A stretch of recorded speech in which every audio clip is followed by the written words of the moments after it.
Hold on, so I'm coming to this time that we have together with the same motivation that I have when I begin my morning devotions and when I engage in meditation throughout the course of the day. It's the same motivation. Because life is so short that I think we want to do the most meaningful thing at all times and not just now and then, right? Like the whole life to be meaningful and not just have periods that are meaningful and the rest just wasted time. Life is too short. Breathtakingly short, really, in the big picture.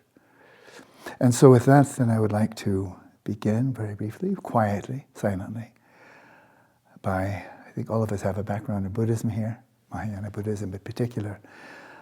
Let's all just pause for a moment to arouse the most meaningful motivation we can for this time together. I will do my best, and if you're listening attentively and with interest, then open mind.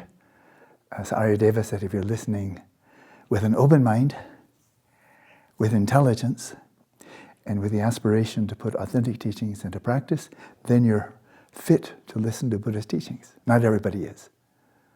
Not everybody is. So I will try to be such a person. So let's pause just for a moment and arouse the most meaningful of all motivations, which I believe Eva addressed in her last Gattaca monthly talk. The pinnacle, the perfection of cognitive intelligence. I really can't imagine anything beyond bodhicitta as anything more sublime, more meaningful, more profound than the aspiration, and not only aspiration, like wishing upon a star, but the determination, the resolve, the commitment, and the promise to all sentient beings to achieve enlightenment as swiftly as we can in order to be of greatest possible benefit to those around us, near and far. So let's pause for a moment and develop our closest facsimile of bodhicitta.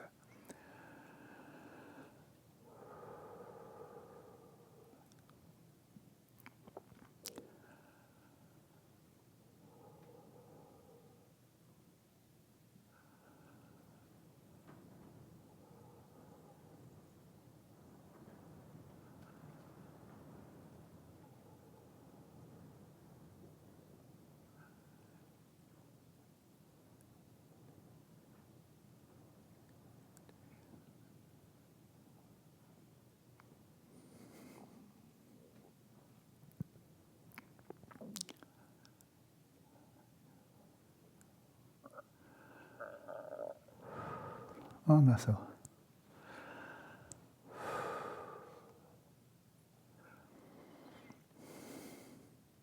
So as many, but perhaps not all of you know, this is the third lecture in a series taking place only once every 6 weeks,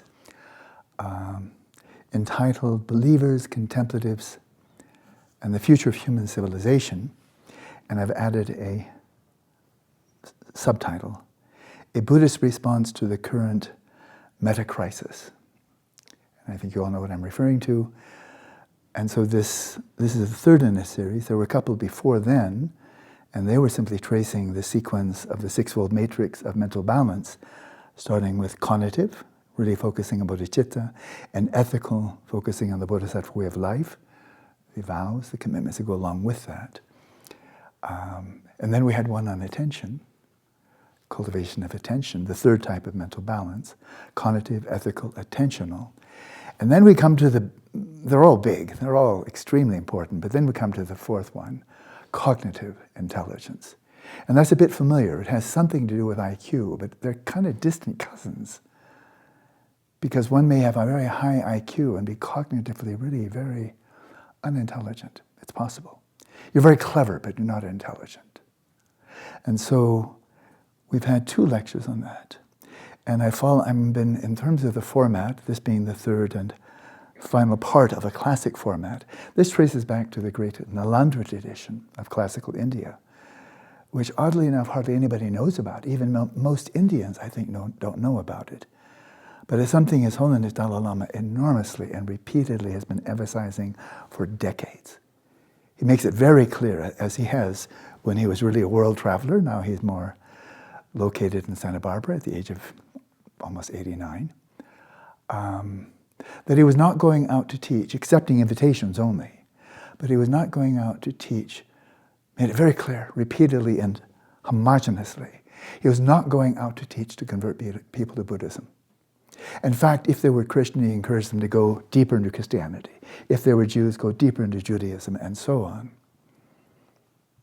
So he's taught Buddhism on countless occasions, enriching the understanding of so many people, including myself, who met him first 53 years ago. But above all, he's been emphasizing the Nalanda tradition.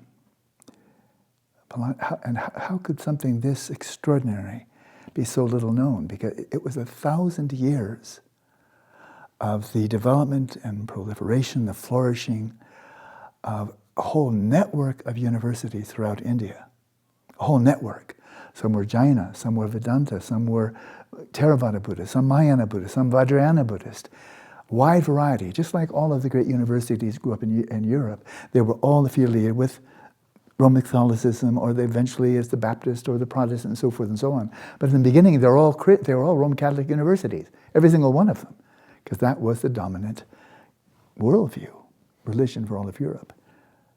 But while we, of the Eurocentric civilizations, were struggling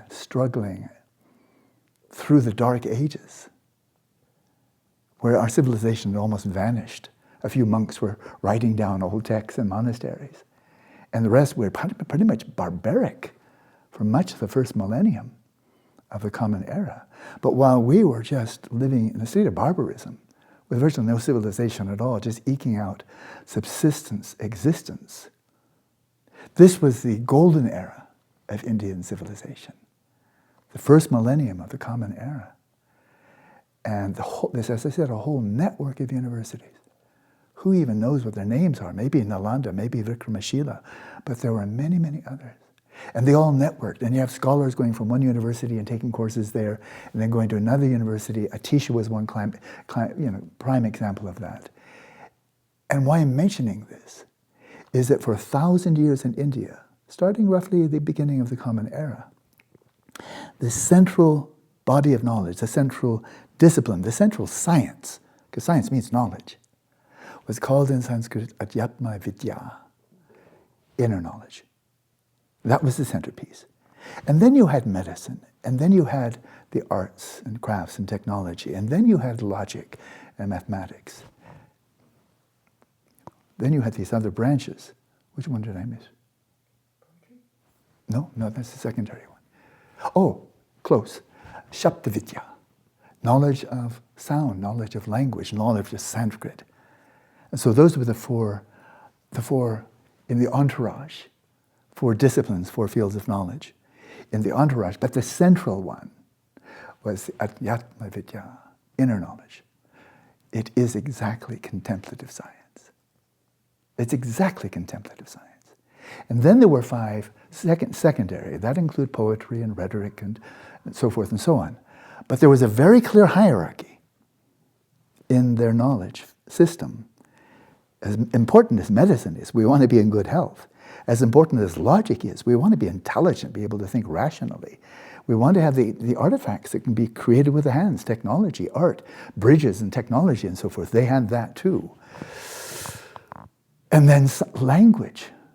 Language, the distinguishing characteristic of a human being, according to, I think it was quite generic Indian civilization, was what makes us distinctive, this species. Because we look a lot like monkeys, just less hair. Although from their perspective, we're not nearly as attractive.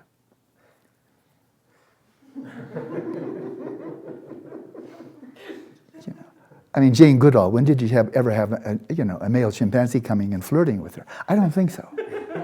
She was naked. I mean, it's embarrassing. Not physically naked, but, didn't have any hair.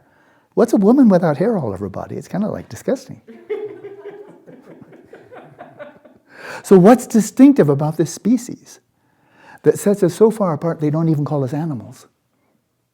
Modern West, of course, we're primates, we're naked apes, we're mammals, we're animals, but not in India. No, they say, yeah, we look a lot like monkeys, but not that close. But we have qualities that so set us apart from our nearest neighbors, of other species, that we're not going to call ourselves animals. Why? Because our intelligence is off the charts, superior to any other visible sentient beings on this planet. And it's not just the intelligence, but above all, in Tibetan, because they picked this up from India, Mashe Dungwa. We human beings have the ability to speak, not just, I'm angry, go away, You know, they've got a primitive language, it's fine, it's good, I'm happy for the chimps, they can communicate somewhat. But communicate like War and Peace, communicate like Shakespeare, communicate like the Bible, communicate like Einstein's relativity theory, come on, there's no comparison.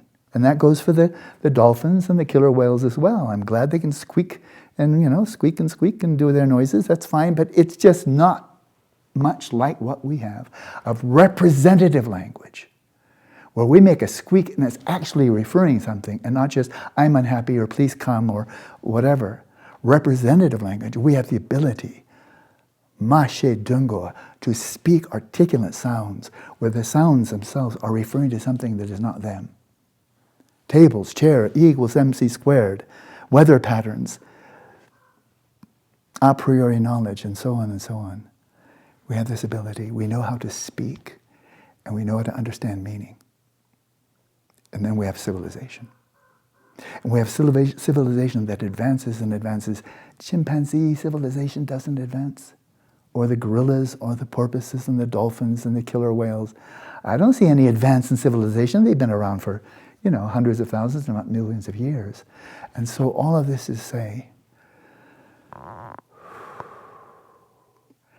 in a way perhaps not wildly dissimilar, as each of us, with our virtues and our vices, our skills and our deficits, we differ so much, one human being to another, but we all have Buddha nature.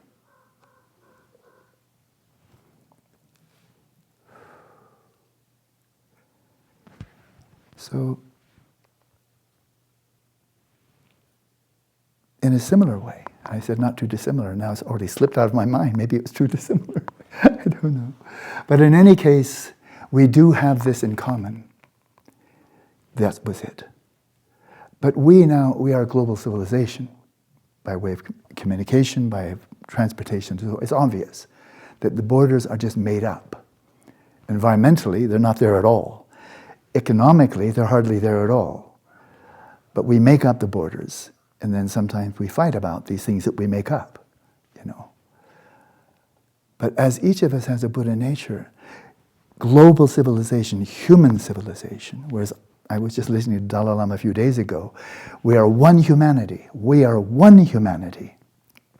And if we focus on that common ground that unites us all, then this century, he said, very recent talk, this century can be the unprecedented century of peace, where we see peace is the only way forward, and any other way will lead to our demise, And so, where's the analogy of the Buddha nature? Asia.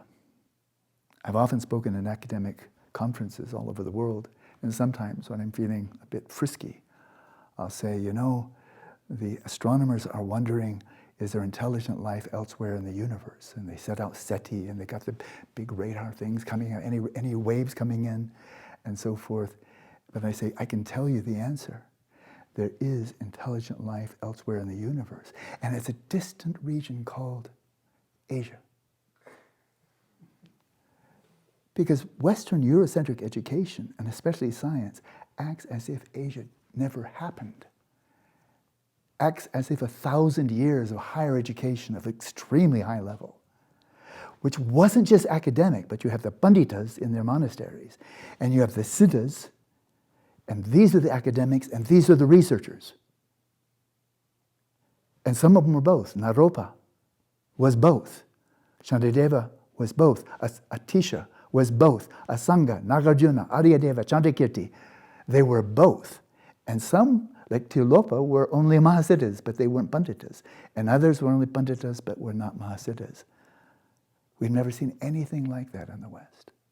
1,000 years of the most brilliant men, not only from Asia, but they're coming from the Near East. They're coming from South Asia. They're coming from China, from Japan, from Korea, from Tibet, from Mongolia, even Siberia. They're coming from all over Asia to converge on the civilization that had the pinnacle of education in the world. There was nothing remotely like this. We hadn't even established the first university in Europe while these 1,000 years were flourishing. That was a long preamble. But when I speak of contemplative science, I coined the term when I was an undergraduate about half a lifetime ago. But it was just the English words that I coined. Adhyatma Vidya has been around for 2,000 years. But actually longer than that. Because when the Buddha came to India 2,600 years ago, contemplative science was already roughly 2,000 years old. 2,000 years old. Continuously. So the Buddha was born in the most civilized, culturally advanced, spiritually advanced civilization on the planet. There was nothing to compare with it. So we turn to this third in a series of a Buddhist response to the current metacrisis. As we're sitting quietly in this very pleasant chapel, in this beautiful surrounding, the air is clear, the water is good, food is easily acquired. The temperature is pretty much the same from year to year, no big fluctuations here. We're a little oasis here, and it's very easy, it's a human tendency to grasp onto that which is impermanent as being abiding, stable, and permanent. We do that in our relationships, and then we're surprised. We do that with our own health, and then we're surprised. And then young people think they're going to be young forever, and then they're surprised. We keep on getting surprised of something that should have been obvious all along, and that is we are living in an ocean of impermanence. And the metacrisis is creeping up, some places faster. So I've already addressed that, and other people have addressed it with far more knowledge than I have. But I was looking at an article not too long ago by an environmentalist, and looking at how little we're doing that's effective in averting the metacrisis, which will, within this century, completely undermine human civilization as we know it. And he simply said, I have never been so depressed in my life. That we have everything we need in terms of the science and technology. We don't need any more. All of science research and technological research could just grind to a halt today. No more iPhones. No more advanced technology at all. We could have only the technology we have, and we'd have enough to solve the global climate change, the metacrisis. We'd have enough. But we don't have the will. We don't have the will. We don't have the will. It's not some bad guys over there. And so many people are doing everything they can to avert the crisis, to minimize the suffering, which already, it's so far into the game, there's going to be an unimaginable amount of suffering for human beings, let alone all the other species we're wiping out. The biggest catastrophe since the asteroid hit 66 million years ago. We are now competing with the asteroid, and we're catching up. Because the asteroid wiped out 75% of the life on the planet, and we're up to 67. And we're not finished, and we're not even slowing down. So everybody has to do their bit if we want to have anything for our children, grandchildren, and so forth that looks like civilization at all. Everybody has to do their bit. So people working in energy, clean energy, people working in reforestation and preserving environment, people working in legislation, very important, people working in business, clean business that is in harmony with the environment. Everybody needs to do what they can. If all together we joined hearts and minds, the Chinese and the Russians, the Americans and the Brazilians, all the big industrialized countries, and all the smaller ones, if we all joined together, we could really avert much of the disaster that is right now, definitely. We're zooming towards it. Well, what do we Buddhists have to offer? Because we have one of the most ancient civilizations on the planet. 2,600 years. Buddha was the first clearly historical figure, he and some contemporaries. Before that, history was a little bit dodgy, not many records. What do Buddhists have to offer? Well, I've already addressed the problem itself 2 lectures ago, and refuting that which I saw as being problems.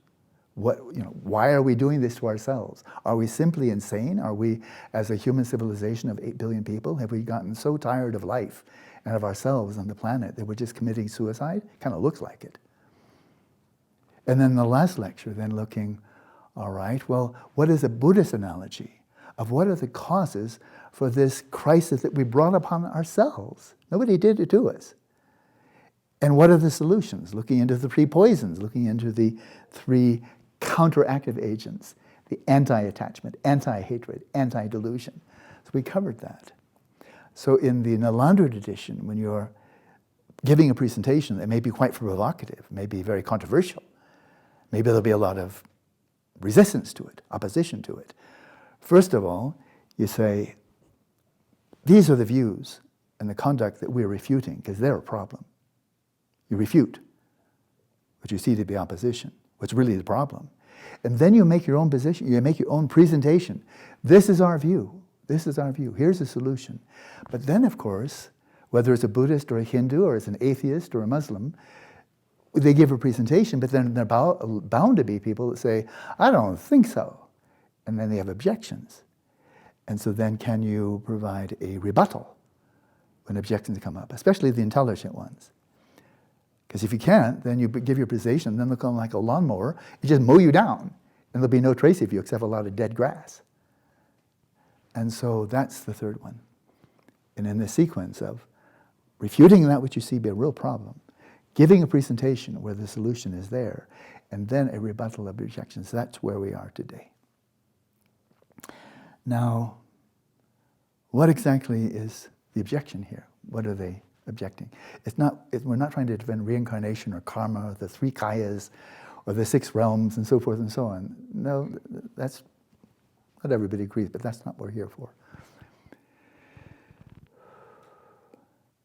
It's rather the very notion that there is such a thing as a contemplative science. And it doesn't show off. If you go to CERN and you see their $7 billion particle accelerator, that's showing off, If you want to see the latest advances in technology, that's showing off. I don't mean in a bad way, but, strut your stuff, show your stuff. And so technology is for everybody to see. And the great universities all over the world have their laboratories, and you see. One of the most memorable experiences I've ever had was in 1998 with Anton Zeilinger, world-class experimental physicist. He got a Nobel Prize finally. At his lab, back then it was in Innsbruck, with His Holiness the Dalai Lama, and Tutin Jimba, and a couple of other people. And at Anton Zeilinger's invitation, he said, after seeing some apparent similarities between quantum mechanics and Madhyamaka, then Anton said to His Holiness, would you like to come to my lab? And I will show you the experiments that are the basis of our very revolutionary ideas here in quantum mechanics. Would you like to come? And you know the story. His Holiness didn't quite say, yabba dabba doo, count my yin, but something pretty close. He said, yes, definitely. I mean, that was a split second. And there we were about a year later in Innsbruck, Austria. And he was showing him, step by step, this experiment reveals this experiment reveals this. And then he brought us into a room where there was a globe, like a vacuum chamber, and it turned off the lights. His Holiness was there, Anton was there, and there was this globe, and all the lights were turned off. And then Anton turned on the machine, and this was a vacuum where they had a single atom suspended in this vacuum, and they bombarded it with photons. So all of us looking at that globe in the dark, we could see an individual atom with the naked eye. That's kind of cool. So they're showing off, What do contemplatives have to show off?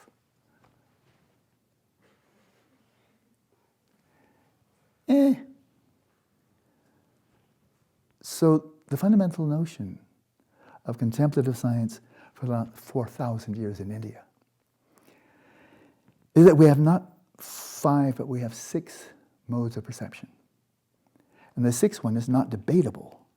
It's obvious, and it's not the 6th sense or this, whatever that eyeball is called, the occult eye, what do they call it? Like, It's not that, it's just something so obvious that how can anybody doubt it? It's the 6th one is mental perception. that as we're looking visually, I see the color of your blouse there. I can see it. It's peach. And that's with my visual perception. I see it, photons of a certain frequency comes in, and then I see peach color. And I hear sounds, and I pick up sense and tactile sensations. So 5, yeah, smell, taste, touch, and all of that, 5. But then I'm not only visually aware, oh, color, but I'm also aware, that's Nina, she's wearing a pink blouse. I don't see that. I don't see that's the woman Nina. I see colors. But there's mental perception with intelligence backed up with conceptualization and memory and language, but it's mental perception, which is the piggyback. That is, that which is piggybacked upon with our language, our associations, our memory, our conceptualization, designation, conceptual frameworks, and so forth. But if you don't have mental perception, you have nothing to superimpose the grid of language upon.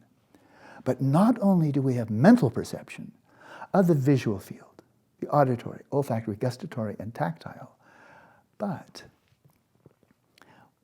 with mental perception, it shines a bright light on a domain of reality that is completely invisible to all of the 5 senses and every instrument of technology, for all the advances that have been made since Galileo.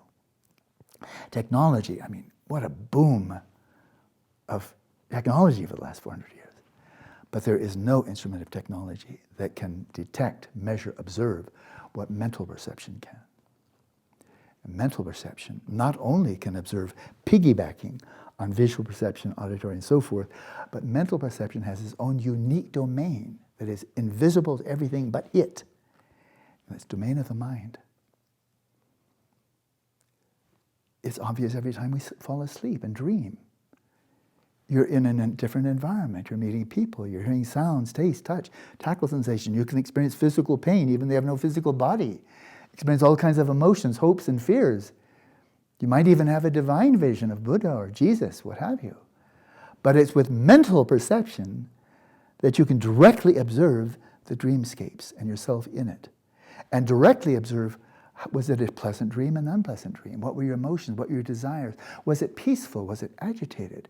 Was it safe? Was it scary? Was it a nightmare? Or was it divine?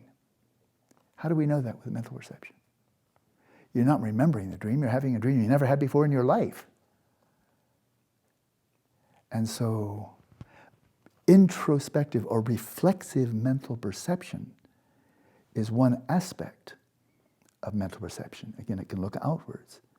With mental perception, we can look inwards upon dreams. We can look inwards upon thoughts and memories and mental images and fantasies, imagination, visualization. And we see these with the faculty of mental perception. Now, of course, that's concomitant with mental perception. It's conjoined with, works together with attention. Mental perception is like that. And then it focuses in with attention.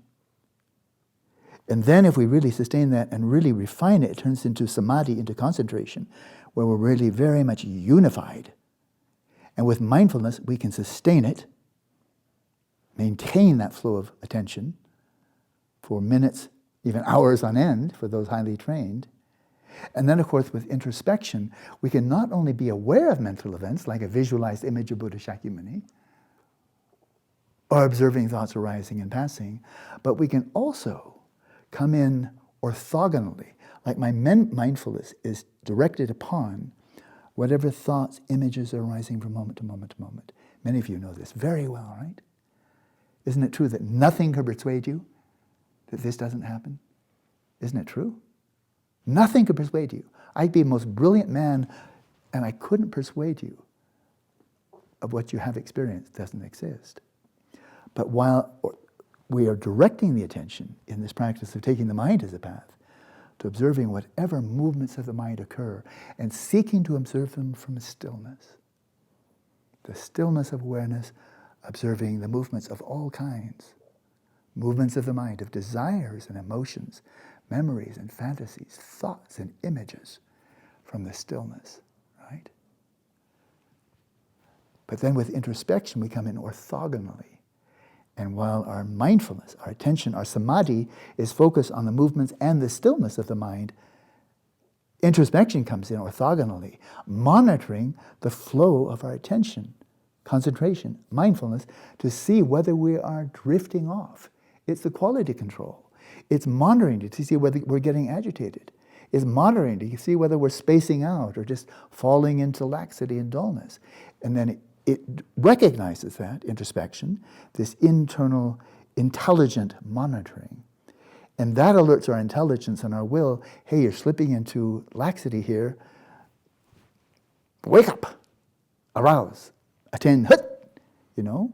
And likewise with agitation. But it's introspection that is your quality control. It's not looking at the mind, it's looking at the mind that is looking and observing and then enabling you to refine this spectacular faculty of mental perception. Now we know with the gifts of technology, and I'm very glad to have them. I mean, you know, from eyeglasses to the iPhone and all the other technology, I'm as grateful, I think, as anybody else. I mean, it's such a boon. And by way of technology, starting with the telescope with Galileo, then you look up at the sky with a naked eye and you see about 3,000 stars, but you can't tell whether there are any moons around Jupiter, not with a naked eye, right? Or whether Venus has phases, just like the moon. You can't tell that with the naked eye. But he enhanced visual perception with the telescope, from his 3 power to 8 power to 30 power in one lifetime, to, well, fast forward 400 years with the James Webb Space Telescope. You know, all of that is enhancing visual perception. We can also enhance technologically auditory perception for people getting a little bit deaf. Okay, maybe you can get some help from a hearing aid. But in so many other ways, the technology enables us technologically to detect sounds that are very, very far away, and so on. But the one thing, all of our technology, for all the advances and all how expensive it is, a lot of it, one thing for which the technology is proven completely useless is you can't, with technology, enhance your attention skills, your concentration, your samadhi, your mindfulness, your introspection. You can't enhance it. Maybe you can do a little bit of damage control by taking a drug for ADHD. But boy, that's got some real baggage with it. But that's just to bring you back to normal. And so for all of the advances, the sophistication, intelligence, brilliance that's gone into the mind sciences since the time of William James, it's kind of like we didn't even raise the question, is there such a thing as mental perception? When I studied cognitive psychology at Stanford, it never came up. It never came up. And introspection was mentioned right at the beginning of the course and said that didn't work. And then it's back to everything objective and the brain is a computer and mind is a software and the whole cognitivist model. There's only one of our 6 senses that through our own efforts, training, can actually be enhanced in ways that stagger the imagination. And we haven't even begun. We're just trying to mop up the floor to give our kids drugs when they have ADHD. We haven't even begun. But the fact that we haven't begun doesn't mean that nobody's begun. And the Indians began about 4,000 years ago. 4,000 years ago, continuously. They didn't go through a big dark age of barbarism like we did in our dark ages.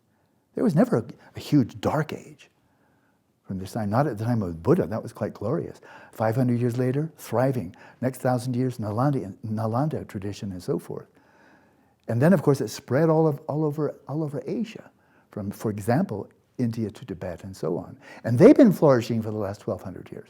A little dark age for a century or two after Lung Dharma, and then right back in the saddle again. There's intelligent life elsewhere in the universe. And they're our neighbors, but we've been ignoring them. And so the objections now, I'll finally get to it. It's kind of Johnny-come-lately, because science is only 400 years. Modern science, as we think of science, Galileo, it's only about 400 years old. Contemplative science in India is 4,000 years old. In other words, all of science, modern science, is New Age. It's an experiment of pursuing knowledge without any ethics, without any virtue, and never getting around to looking inwards. And we've seen the success in some ways has been spectacular. I'm happy to live in the 21st century, to fly to Colorado and not have to walk, and so forth. But it occurred to me this morning, why are we in this meta-crisis? Unlike anything in the last 250,000 years of Homo sapiens sapiens. Unlike anything before. And it started about 100, 150 years ago.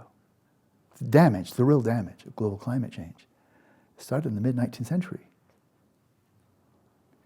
And we can see the handwriting on the wall. And how is it that we human beings have been able to do so much damage in such short a time, and the damage is going rampantly ahead with hardly any constraints? It's like a locomotive, one of those fast trains going along 200 miles an hour, and then suddenly see the bridges washed out, and all the people on the passengers stick their feet out to try to catch the rails. It's too little, too late. And this was enabled by science and technology. I'm not saying they're bad people, but it was an experiment. What would it be like to have an exponential growth of knowledge and power, but none of ethics, none of virtue?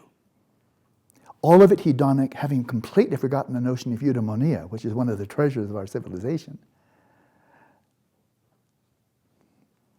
Science and technology, we are enabled to kill ourselves, to demolish human civilization because of science and technology. If we didn't have those powers, we couldn't do this much damage in such a short time. So it's like the grim joke from the medical tradition. Doctor, how did the operation go? The operation went fantastically. The patient died. Well, science is going fantastically, but within the century, the patient will die. Or I thought of another one. You got the science lab, and it's chemistry and so forth, and you have all of your brilliant minds in there, and they're working on some advanced types of explosive, something way much better than we have now, And you got all your brains, like Los Alamos, you get all the brainy types now all in one place, and then the whole place just blows up. The experiment was a great success. All the scientists died. That's what we are now. And so there are objections to a contemplative science that is taking our faculties, attention, samadhi, mindfulness, introspection, and turning them into powers that are unbelievably powerful. This was known well before the Buddha came along. The swamis, the rishis, for the 2,000 years before the Buddha, they discovered the form realm. They discovered the formless realm. They discovered the continuity of consciousness. Call it jiva, call it atman, but they discovered it. It was not philosophy. It was a replicable experiment that they ran, came up with definitive results, and it was replicated thousands of times for 2,000 years. And that was old hat. That was knowledge that no intelligent, well-educated person would deny 2,600 years in India. Like, what rock have you been living on? Oh, you're living in Europe. Well, okay, then we understand. And so for people in the modern world to be raising objections to a tradition that's been around for 10 times the duration of modern science is like, really? So, well, let's see what they have to say. Introspection, of course, the inversion of mental perceptive in upon the mind to explore what is there, and that's pretty much exactly how William James defined the term, is the core mode of inquiry into the mind, just as looking at stars is the core mode of inquiry for astronomy, looking at birds is a core approach to ornithology, and looking at chemicals, the core, you look at something if you really want to understand it. We've never developed that ability. In 150 years of Western cognitive science, we've never developed the ability and refined it to observe the mind in a rigorous and replicable way. And then when we say it can be done, then objections are bound to arise. And so now we go after, is that really true? Gosh. All right. Well, okay, here's one. I don't want to give the name, but this is by one of the leading philosophers of mind in the Western civilization. And it's not unique to one person. If it were, I might say that person's name, but I'm not going to. But he's renowned, he's eminent, he's one of the most renowned philosophers of mind in the Western Hemisphere. And he writes, if by introspection we mean a special capacity, just like vision, only less colorful, that we have to spect intro, and that is look inwards, if that's what we mean by introspection, then it seems to me there is no such capacity. Can't do it. There could not be, because the model of specting intro requires a distinction between the object spected and the specting of it. In other words, the only type of knowledge there is dualistic, where there's a radical separation between the subject and the object. But when you're trying to spect intro, that division between subject and object isn't there, and therefore can't exist. So from the Buddhist perspective, we're saying something that's fundamentally delusional is his fundamental source of refuge that's not even open for discussion, and unless your mode of perception is delusional, then it doesn't exist at all. Now that's a Buddhist take on this. But he's saying this very seriously, because the model of specting intro requires a distinction between the object spected and the specting of it, and we cannot make this distinction for conscious states. Introspection doesn't exist. It's not that it's fallible, it doesn't exist at all. And in my supplementary notes, I have a much longer, detailed refutation of the same point by another person who's very eminent. This is very eminent. And others say that subjective experience doesn't exist, and they're most renowned. And another neuroscientist says consciousness doesn't exist, and he's very renowned.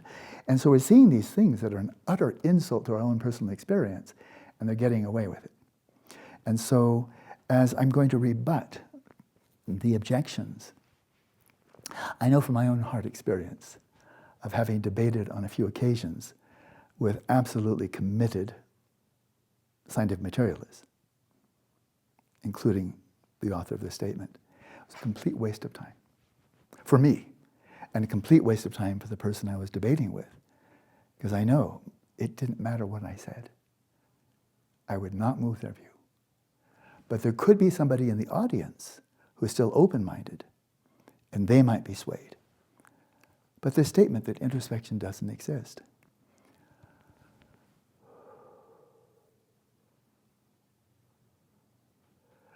As I go further now into this today, I'd like to assume the stance that I'm not rebutting somebody else and trying to prove to somebody else that, no, believe me, my position is sound, I'll defend it, don't hit me, please, I'll defend it. No. People who have made up their mind, who are fundamentalists, who are dogmatists, whether they are scientific materialists, whether they're religious fundamentalists, or what now we have seen looming very large on the horizon, political fundamentalists, where they give their allegiance to a political party or an individual, a demagogue, and it doesn't matter. It doesn't matter at all what evidence or reasoning you show them. They do not question their beliefs. It's absolute commitment. We've seen it not just one country. So there's no reason to waste our breath on such people. This is why the Buddha didn't teach to people, didn't ask him to teach. He didn't run after people, hey, I got some really important news for you. Never did that. And so as I'm going through the objections to introspection, first of all, that does it even exist? Okay, let's run an experiment, because the rebuttal will be inwardly, not to think we're going to persuade somebody else that's already made up their mind. Forget about it. It's a waste of time, and life is very short. So let's run an experiment to see whether this is true or not, okay? It'll only take about 1 minute. Everybody who knows English a bit, you know, Mary had a little lamb whose fleece was white as snow. It goes on, but just those two. Everybody know it, like, Mary had a little lamb whose fleece was white as snow, right? Just those 2 lines from the little nursery rhyme. So what I'd like to do to see whether this is true or not is let's sit quietly just long enough to mentally recite, Mary had a little lamb whose fleece was white as snow. Okay? 1, 2, 3. See if you can do that.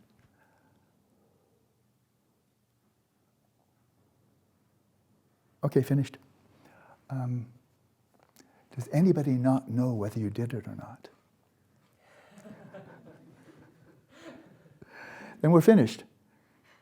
That's all the refutation we need. You weren't just thinking Mary had a little lamb whose fleece was white as snow. But you're aware of that thinking process taking place, and that's called introspection. And we're finished. This man's brilliant. He's written many, many books. And many things he said are very smart. But this is so silly that all I feel is compassion. That for the moment what we attend to is reality. And there are many people in philosophy of mind, and especially the cognitive sciences, especially neuroscience, they are so trained as if somebody's put their head in a vice. Thou shalt look only outwards, never inwards. The behaviors made sure of that about 115 years ago. Introspection has no role in the study of the mind, because after all, the mind is only a set of predispositions for behavior. Subjective experience, we're not going to talk about it. Introspection has no role, and they got away with it for 50 years. That's 50 years that they just blockaded entirely any real insight into the mind. Because they said you must not look. Because if you do, you might find that our basic premise, that the mind is nothing more than a predisposition for behavior, is completely bogus. If you say that, you're right next door to the saying that a predisposition for behavior is called a program. And a robot can have a program which gives predispositions for behavior, and now you're going to say robots are conscious. They have minds, because they have a predisposition for behavior. You've set it up long before there were robots or before there were any computers. And now we have this thing of artificial intelligence, and computers be conscious and so forth. It's the legacy of mind is nothing more than a predisposition for behavior, which is frankly idiotic. So that one I won't spend any more time. But I think the best refutation of this maybe comes from Groucho Marx. You know who he is, yeah? Yeah. Groucho Marx had a real one-liner that basically puts a cork in this. Who are you going to believe, me or your very own eyes? Who are you going to believe? I say introspection doesn't exist because it's not dualistic, no clear separation of subject and object. That's what I say, and I'm a hotshot. I'm a full professor at a major university. Or are you going to believe your own experience? Do you know whether your mind is agitated, whether you're thinking, not thinking, you're happy, you're sad? Have any idea? And he's saying, never mind your experience. It either doesn't exist at all, which is what I am saying, or it's so misleading. Don't rely on it at all. And this is common among leading cognitive psychologists today. And so there it is. So that's, I have nothing more to say to that one. The other ones are more interesting than this one. All the other ones are acknowledging that introspective observations, inverted mental perception, they do take place. Well, that's good. Thank you for acknowledging the obvious. But now these get more interesting. I'm going to give one more analogy that really came to me this morning I liked a lot. A person who's teaching his students for maybe 50 years, undergraduate, graduate student, PhD, doctorate, postdoctoral, that introspection doesn't exist. He's sitting, he's the authority, he's a full professor, and so forth at a major university. Introspection does not exist. Does not exist. Does not exist. Really, what struck me is this is like a deaf man shouting at the top of the lungs. Sounds don't exist, and auditory perception doesn't exist. And as far as he's concerned, it's true. To everybody who has ears, they're saying, what's wrong with this guy? Unless they're students and he's going to grade them, in which he may be able to so suppress their introspective abilities that they will come out so brainwashed that they agree with him at the end. And this is a man shouting through a microphone, like a heavy metal concert, shouting so loudly. Sound doesn't exist, but by the time he's finished, everybody around him has become deaf, blown away their faculty. So it's nothing to laugh at, because this is still a very, very common view in philosophy of mind, cognitive science. And they don't use it. Even if they acknowledge it, they say, well, yeah, okay, introspection exists, but they're unstable and impossible to verify. Okay, now we can't bring in Groucho Marx for that one. That was a good joke, but no. Are introspection observations unstable? Sure, they are. But for the person who's just very happy to object and then goes home and has a hamburger, that was the end of the conversation. But for the Indian contemplatives 4,000 years ago, that was the beginning of the conversation. Our introspection, expansive observations, as we know, I'm observing thoughts go by. And then I'm thinking about something else. And then I'm resting in awareness of awareness. And then I'm thinking about this. And then I'm coming back. And this is unstable. This is, my favorite analogy is having a telescope mounted on the back of a camel in a snowstorm. No, a sandstorm. And trying to determine whether Jupiter has moons or not. It's a good instrument, but not on a camel, and not in the midst of a sandstorm. And that's what our attention is commonly like. I mean, to maintain attention for 3 seconds consecutively, considered quite a feat. And so that's the beginning of the conversation for a contemplative. You know, you're right. Our introspective observations are unstable. Maybe we should roll up our sleeves and develop some techniques to make introspective observations more stable, continuous, clear, vivid. Maybe we should do that. And then this would vanish because you decided to mount your telescope on a tripod on a clear night. You just left the camel behind, you know. And so, unstable, yeah, that's a work in progress. But that's a major reason meditation is there, to train your mind so that your observations, whether you're listening to another person or you're making other external observations, because bear in mind, your technology doesn't make any observations at all. If there's no observer, if there's no observation being made, there's a bunch of technology having atoms bump into it. That's not a measurement. But they're impossible to verify. Now that's not going to be so easy. And that is if one of you says, oh, I have achieved shamatha. Okay, that's quite a strong, bold claim. Okay, you've been practicing here for a year or two and you watch yourself follow the 9 stages of attentional development, and then you have the extraordinary experiences of breaking through to the form realm, and then you come to your teacher and say, Lamala, it took me a long time, but I've made it. I've achieved shamatha. And one could say at first flush, well, that's unverifiable. You've said that. That's very nice. But how do I know? The answer is, oh, there are definitely ways of testing that. Definitely ways of testing that. You can know. I won't tell you all the reasons how you can do it, but you can know that. Is that a false claim? Is it a valid claim? And contemplatives have been evaluating each other's realizations for as long as there have been contemplatives. Whether it's the rishis, among the rishis, who are the maharishis? And the maharishis recognize other maharishis. And who are the kind of the high school teachers of rishis? Good, but you know, nothing to write home about. Who are the ones that are still paddling around in elementary school? The rishis can tell the rishis. The great yogis of Tibet. Dingo and Khyentse Rinpoche recognized Dudjom Rinpoche, recognized Tujit Rinpoche, and they know each other. And of course, in the Buddhist view, in the Hindu view, if you've developed shamatha, you can develop, one of the perks of that, you develop clairvoyance. And you can observe other people's minds.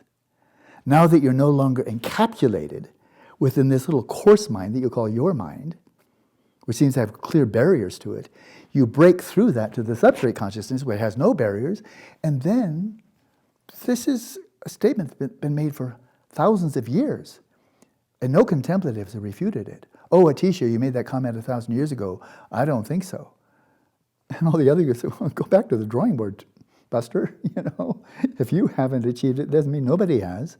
But many have. Gyatso Rinpoche clearly had clairvoyance. Zigo Khyentse Rinpoche, right up on the hill here.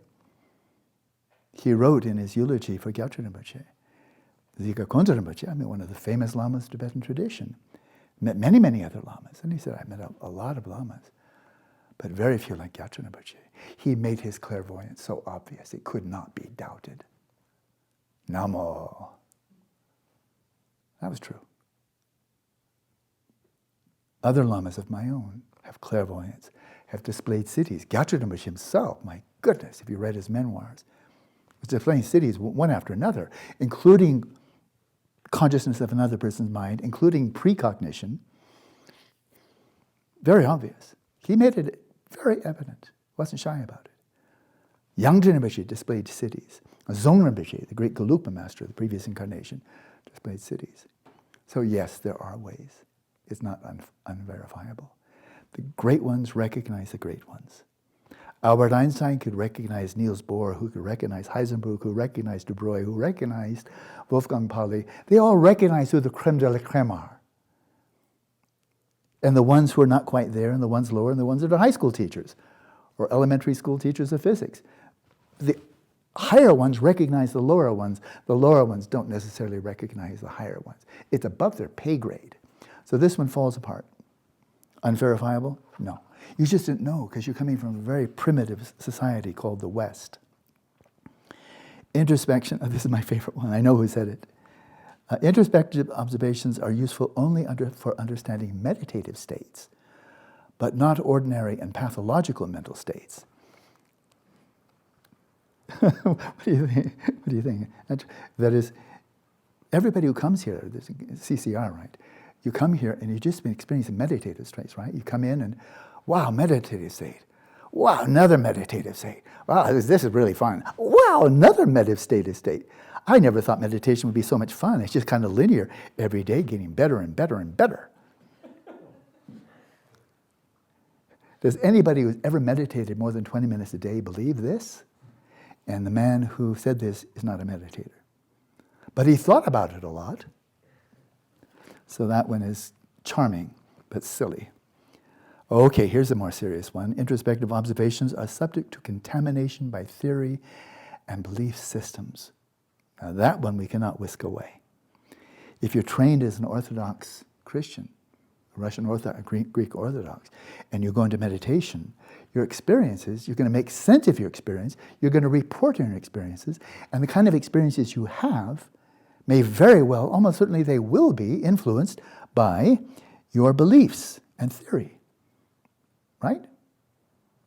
And nobody's surprised at that. Likewise, if you're trained in Mahayana Buddhism, you may very well see Vajrapani, but if you're trained in Thailand, you're not likely going to see Vajrapani cropping up, right? And if you're training as a Hindu Swami, you may see Shiva, but you probably won't see, Manjushri. Influenced by theory and belief? Definitely. But is that the point of meditation? To enter into meditative state that is profoundly configured, contoured, conditioned by your theories? No, that's a half-baked pie. It's half-baked. It got you further than you were. But if you're still in a field of prapancha, conceptual elaborations, and it's still nested within a conceptual theory, then you're half-baked. I mean, that's good, it's better than nothing. But it's so clear, it's clear in the Theravada. I'll just speak of Buddhism because it's the only one I really have any significant knowledge of. In the Theravada tradition, when you experience nirvana, it transcends all conceptual frameworks. Completely inconceivable. And there are no words you can use to convey to another person who's not experienced nirvana what it's like. Because it transcends the doctrines and the methods that got you there. It's gone out of the orbit of language.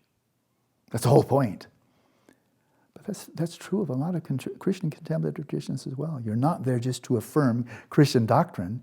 You're there to affirm states of consciousness, realizations that are ineffable and inconceivable. And the theories and doctrines help you get there. But it's like hopping onto a plane, they say, you can't even have carry-on baggage here.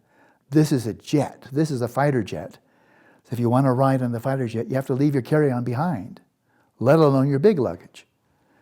And so, yes, but then you really haven't got it. Yeah, really haven't got it.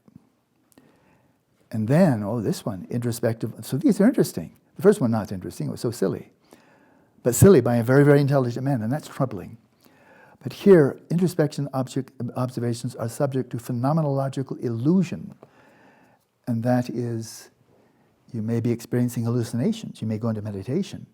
Could this happen? You go into meditation, whether it's shamatha, whether it's a visual state regeneration practice, whatever it is, and you start having hallucinations coming up. Could that happen? Sure. Sure. Phenomenological illusions. Could that happen? Yeah. But the whole point The whole point of this 1,000-year-old tradition of Nalanda, going back to the Buddha and going back another 2,000 years before that, was we're here to develop prajna, intelligence, discerning intelligence, that enables us to recognize what is a phenomenological illusion and what is not. What is a nyam, a meditative experience, which can be all kinds of things, kooky things, big, nutty things. And what is realization? Now, realization is there are planets around Jupiter. Now, that's realization, not a hallucination. And it's consensual. Anybody with a proper telescope can confirm it. Anybody who's achieved shamatha can confirm the substrate consciousness is not a figment of somebody's imagination. Its qualities of bliss, non-conceptuality, that's just a discovery, and anybody can make it, whether you're a Hindu, whether you're Buddhist or Taoist. It's not a phenomenological illusion. And the point of developing really fine attention, samadhi, mindfulness, and introspection, together with prajna, is you're cutting through all phenomenological illusions, including all those that arise to meet you when you come out of meditation. You want to know about phenomenological illuminations? Just open your eyes.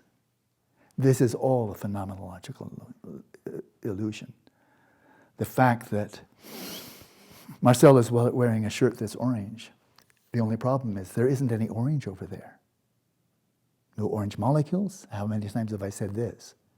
It really, I mean, he's not naked. I can see he's wearing a shirt. And the shirt is orange, except for there's nothing on covering his torso that's orange, objectively. Molecules don't have colors. But it certainly looks like it. No, he's wearing an orange shirt. The orange is the quality of his t-shirt, except not really, because there are no orange molecules and no orange photons, and no part of the visual cortex turns orange. So orange appears to be over there, but it's not. And sounds seem to come from over there, but sounds don't travel through the air. Ripples in the atmosphere do. But no, I heard that sound coming from over there. No, you didn't. You think you did, but that was a phenomenological illusion. We're living in a field of phenomenological illusions, and introspection just gives us one more cinema to look at. Oh, this is an interesting one. Introspective observations are subject to concealment and misrepresentation by unconscious mental processes and motivations. That one you definitely can't just blow off. Like, whew. No, that one's serious. Can we have beliefs, maybe even unconscious beliefs, that prevent us from seeing what's right there in plain sight? With what I call a cognitive deficit disorder. If you feel that something couldn't possibly happen, even if it happens, you may not see it. Right? We're seeing this in politics nowadays. It's truly tragic in American politics. There it is, right there. No, I don't see it. No. It looks like it, but no. You can't see what is blatantly obvious to anybody who's even reasonably sane. You can't, because you may be very intelligent, but you can't see it. So you may conceal it or you misrepresent it. It looks like that, but no, it's not really, that's not really the case. And so we drown out the empirical evidence with our preconceptions, our beliefs, our bigotry, our closed-mindedness, and our fantasies, our beliefs, and we superimpose them. Yeah, that's serious. But it's not confined to introspection. It's everywhere in all of our perceptions. How do men view women? How do people who have white skin view people of color? How do Westerners view Asians? How do Chinese view Tibetans? And the list goes on and on and on and on. We don't see what's obvious, and we do see what's not there. Now, we're in a phase of trying to develop cognitive intelligence, and that's precisely the sword, Manjushri's sword of cognitive intelligence, to cut through the super magicians we're projecting on reality, and to cut through the closed-mindedness that's preventing us from seeing what's right there in plain sight, like introspection. Oh, professor, are you really not know whether you're happy or unhappy? You really don't know that? Are you like that joke in behaviorism? Two people make love, and afterwards the man asks, it was good for you, how was it for me? Are you really going to fall into that silliness? Because introspection doesn't play a role. So you tell me how it went for me, and I'll tell you how.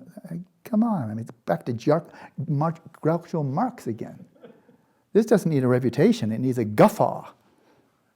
And stop. Please just stop. Don't talk anymore. You'll sound more stupid if you continue talking. Please stop talking. I want to I still respect you. Final one. Oh, now this is the most interesting from my with having a bit of background in physics. Introspective observations are subject to distortion due to observer participancy. And that is when you're observing your thoughts, even from the stillness of awareness, your awareness of the thoughts is bound to have an impact on them, isn't it? You observe the thought. Does it have any impact of observing the thought? Does it make it go away? Does it shift? How about if you appropriate it? Does it have an impact on the thought? If you identify with it and you're thinking it, does that have an influence on the thought?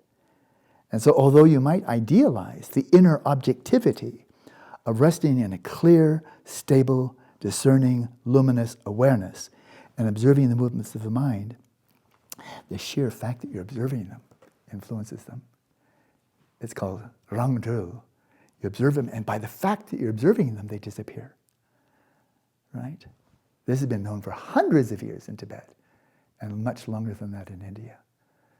But does this mean the fact that there is observer participancy? Does this mean that therefore all such observations are infallible? Because you don't have the absolute objectivity of looking at the moon and not influencing the moon while you make your observations.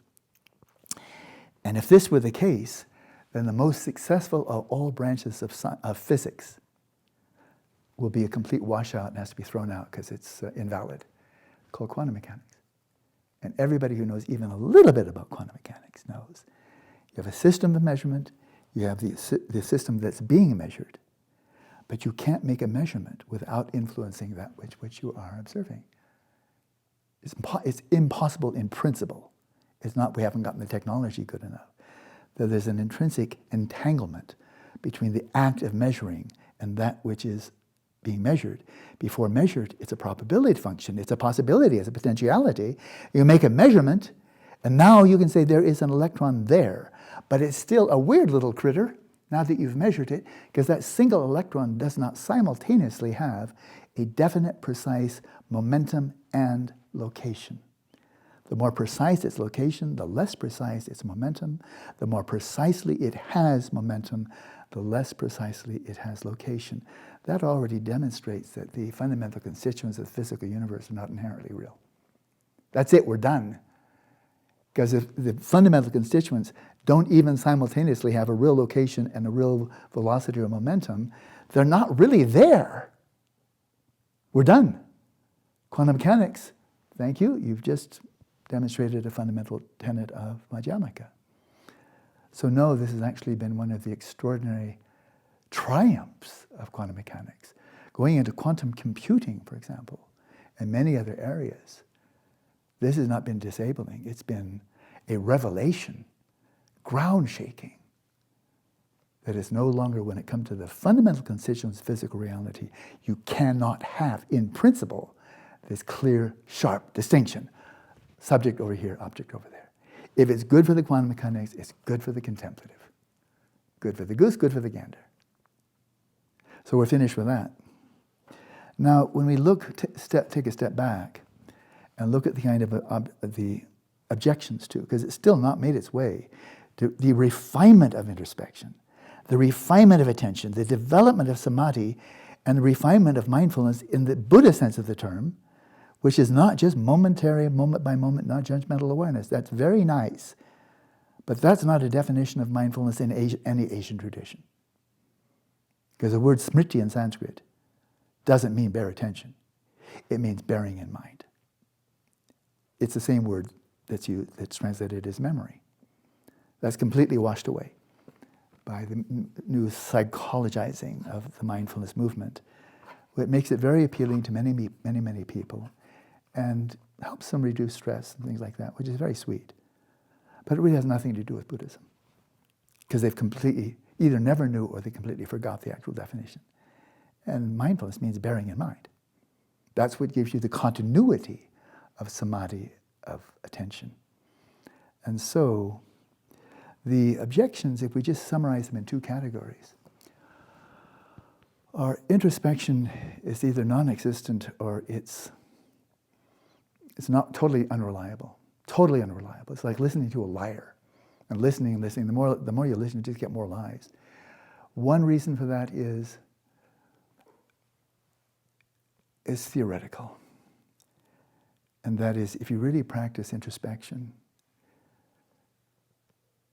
and a lot of people do, then my fundamental belief system is absolutely under assault. If I am absolutely committed, as many, many cognitive psychologists, cognitive scientists are, the mind is simply a function of the brain. The mind is what the brain does. I mean, that's like a fundamental creed. If you're Christian, do you believe in the Trinity? If you don't, then find another place. This is not your home. If you don't believe that the mind is what the brain does, then go into some other field, because we don't question this article of faith, that the mind is simply a function of the brain. But when you look at anything at all, and you observe the function of that thing, you can see both simultaneously, right? If you observe a thing, you can observe its function, what it's doing. If you're observing its function in the same mode, you can see the thing for which that is the function. I mean, this is just obvious, right? This is not advanced logic. This is basically common sense. But anybody who's ever observed thoughts, how much have you learned about the brain over the last couple of years? And when was the last time you saw a neuron? Oh, fancy meeting you here. Have you learned anything about the brain? Have you ever seen a synapse? Ever seen a neuron? Ever seen a gluon? Have you, in a glial cell, I think that's what. Have you ever seen anything in the brain? No. And when a neuroscientist looks at the brain, do they ever see any subjective experience at all? A color, an emotion? The answer is no. But if one is a function of the other, you should be able to see both simultaneously. This is just so obvious. It's so obvious. All right, no introspection. No introspection. Because they're going to make our position look stupid. And we can't stand that, because my whole reputation is built on it. So one is theoretical. If you do that, then you're going to be challenging my worldview, and my whole life is rooted in my worldview. And I'm not going to let that be imperiled. That's one possibility. And the other one is that introspection is just intrinsically unreliable, distorting, and gives rise to only hallucinations. And so whatever you observe isn't even really there anyway. They're just figments of your imagination. So one is kind of empirical, the other one's theoretical.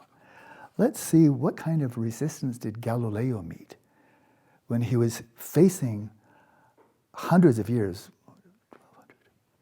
about 1,400 years, of homogeneity of the view of Western intelligentsia, and in particular the scholastic tradition, which said that all the sun, moon, planets all go around the earth. And he's brought out an introspection looking at the planets and so forth. He brought out a tool that actually enables you to look very carefully at the planets and maybe moons around them and the phases of Venus and the et cetera, et cetera. And there was an enormous amount of resistance. There's so much vested interest in the Ptolemaic system. And here comes this one guy, this Italian guy, one guy with a telescope, and he's challenging the whole system that had been there for 1,400 years. Who do you think you are? And you're telling us you're seeing these through the telescope? I'm sorry, but whatever you're seeing, well, let's see, what did they actually say? Galileo claimed that his opponent, the philosopher Giulio Libri, refused to look through a telescope. Because Galileo is saying, look, get your own telescope, look for yourself. There's Jupiter, look around it, see if you see little spots. They're going around Jupiter, they're not background stars. And this Giulio Libri refused to look through a telescope. He said, I'm not going to look, because he's a scholastic philosopher. In other words, they have the whole truth and nothing but the truth, and they're finished. They don't want any new news coming in that will challenge their beliefs. And why wouldn't he look? For reasons based on Giovanni Battista della Porta, his 1589 book called Natural Magic, which argued that first-person visual experience was fraught with all manner of optical illusions. So, who are you going to believe? Me or your very own eyes? Well, don't trust your eyes, because these are a bunch of illusions out here. And what Galileo is seeing are not what's really out there. It's like he's looking through a kaleidoscope, and he's just seeing these conjured up appearances, generated in part by his brain, perhaps. But it tells nothing about what's really out there. God sees what's really out there. But what you're seeing are optical illusions. And if you want us to shift our whole stance, that of Roman Catholic Church, that the sun, not the earth, is in the center, well, I'm sorry, you're going to have to do better than that, because these are just optical illusions. And I don't need to look. Just like I don't feel any need to take datura. I feel no interest in taking datura, because I'll just experience a lot of hallucination. Do I think I'm going to learn something about reality by taking a psychedelic that makes me so psychotic I don't even know I'm hallucinating? No, I'm not going to use datura as part of my arsenal of ways to explore the mind. So that was one. But we see exactly that argument, made not only by the people I've mentioned here, but by cutting-edge modern cognitive psychologists that said all of subjective experience consists of illusions and not to be relied upon. So when we psychologists, when we interview somebody about their experience and they're telling their experience, the only factual data is the subject said this, but we do not get any credence to the validity of what the person reported from a first-person perspective. Now that was by a world-class psychologist. I've met her. That your first-person experience is completely unreliable. But of course, if that's true for the psychologists too, then everything they're saying is unreliable, and then QED, we're finished. So that was one objection. Another one, Galileo's friend, Cesare Cremonini, is that okay, pronunciation? Cesare Cremonini, he was a professor of Aristotelian thought. We're back to Scholastic. The professor of Aristotelian thought refused to look through a telescope. Why? Because Galileo's observations contradicted the views of Aristotle. Now, Aristotle was called the philosopher, and people relied on him for close to 2,000 years by then. So who do you think you are? You little shrimp, Galileo, with your little cute little toy here. We've been relying on Aristotle for close to 2,000 years, and you're going to refute him with your little trinket here? I'm sorry. I have so much more faith in Aristotle than I do in you. You're a nobody. I'm not even going to look, because what you're observing is contradictory to what the greatest philosopher in all of history had to say. And you're a nobody, and he's Aristotle. I rest my case. Well, exactly the same. The observations you're making with introspection contradict, challenge, completely overthrow the beliefs of scientific materialism. But who do you think you are? Scientific materialism is the bread and butter. It's the worldview in which all of modern science is nested. And you're going to think you're going to overthrow that by going off to Colorado and watching your thoughts for a while? I'm sorry. So those are some of the objections. And William James made a comment that's really stuck in my mind. We in our Western format, this is not an Asian format, not an Indian format at all, but we all, English speakers, we know very well that in terms of disciplines that have truth claims, right? Well, for as long as human beings have been around, we have religion.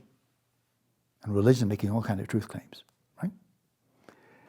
And then, in the West, since the time of Pythagoras, Democritus, the early Ionian thinkers, and on to the later Greek thinkers, the Roman thinkers, then we have philosophy, which is not religion. Religion is primarily authority-based, or based on an oracle, or God, or a prophet, but it's authority-based. Whereas philosophy, you do this with your intellect. You do this with reason, and that's why they can differ so profoundly. All those Ionian thinkers hardly agreed on anything, because they were thinking, but they had no way of testing any of their assertions. And that's right on through to the 21st century. As David Chalmers commented, well, one thing about modern philosophy is they don't agree on anything. They don't agree on anything. And the fact that there's still a philosophy of mind, in addition to cognitive science, suggests that the fundamental questions are unresolved. What are the origins of the mind? You have speculations and beliefs and no hard facts and no scientifically testable hypothesis. Just a bunch of beliefs. Oh, get the neurons and so forth in a sufficiently sophisticated, complex configuration, and consciousness just pops out like a genie. Well, that's very cute, but nobody's ever tested that. They have no way of testing it. So there's no way of testing any of the materialistic theories about the origins of the mind, the nature of the mind-body relationship, which is unsolved now as it was at the time of William James, but they're pretending as if it's solved by saying the mind is what the brain does. But that's just speculation, posturing a scientific fact, which is really fraudulent. What happens at death to your individual consciousness? all the scientists have is beliefs. That's all they have, unless there are renegades, like the folks at the Division of Perceptual Studies at the University of Virginia. And they have some pretty compelling evidence that consciousness continues on after death, and the consciousness that comes in is already chock-a-block full of memories from past life. But then, of course, they are shunned as if they were lepers by mainstream psychology. They won't touch them with a 10-foot pole. Why? Because the evidence they're showing contradicts the beliefs of the materialist. And that means you have the end of science. When scientists no longer look at the evidence that contradicts his belief, they're no longer scientists. Richard Feynman, the great Nobel laureate, said, true scientists will take a special interest in evidence that challenges or contradicts the belief, and especially look there. Because it's exciting, it's thrilling. Maybe we'll learn something. Maybe this will be revolutionary. Maybe this will change my whole worldview. That's what true scientists do. And the whole cognitive scientific community, almost without exception, does the opposite. Ooh, ew, some psychic phenomena reports. Ooh, some out-of-body. Ooh, some clairvoyance. Ooh, and they hold their nose and turn the other way and wait, hope it will go away. That's tragic, because that's not science. That's just closed-mindedness. And that's a very poor substitute for science. So William James said the problems of philosophy are those that have not yet been solved by science. Because the difference between science and philosophy, if you have a scientific theory, it can be tested with observation or experiment. If you can't, it's not a scientific theory. It may be true. Does your wife or husband love you? Well, that would be very difficult to prove scientifically, because they can put on a good show. Maybe they just got you for your money or your beautiful head of hair. Could be, you know. So to prove scientifically your spouse loves you? Impossible. But is it true or false? Yeah, well, that's true, of course. Yeah, it is true or false. And so philosophers don't have empirical, it's all kind of definition of a philosopher. They don't have means to test their theories. They may be brilliant, like that of Hilary Putnam, a brilliant philosopher in my estimation.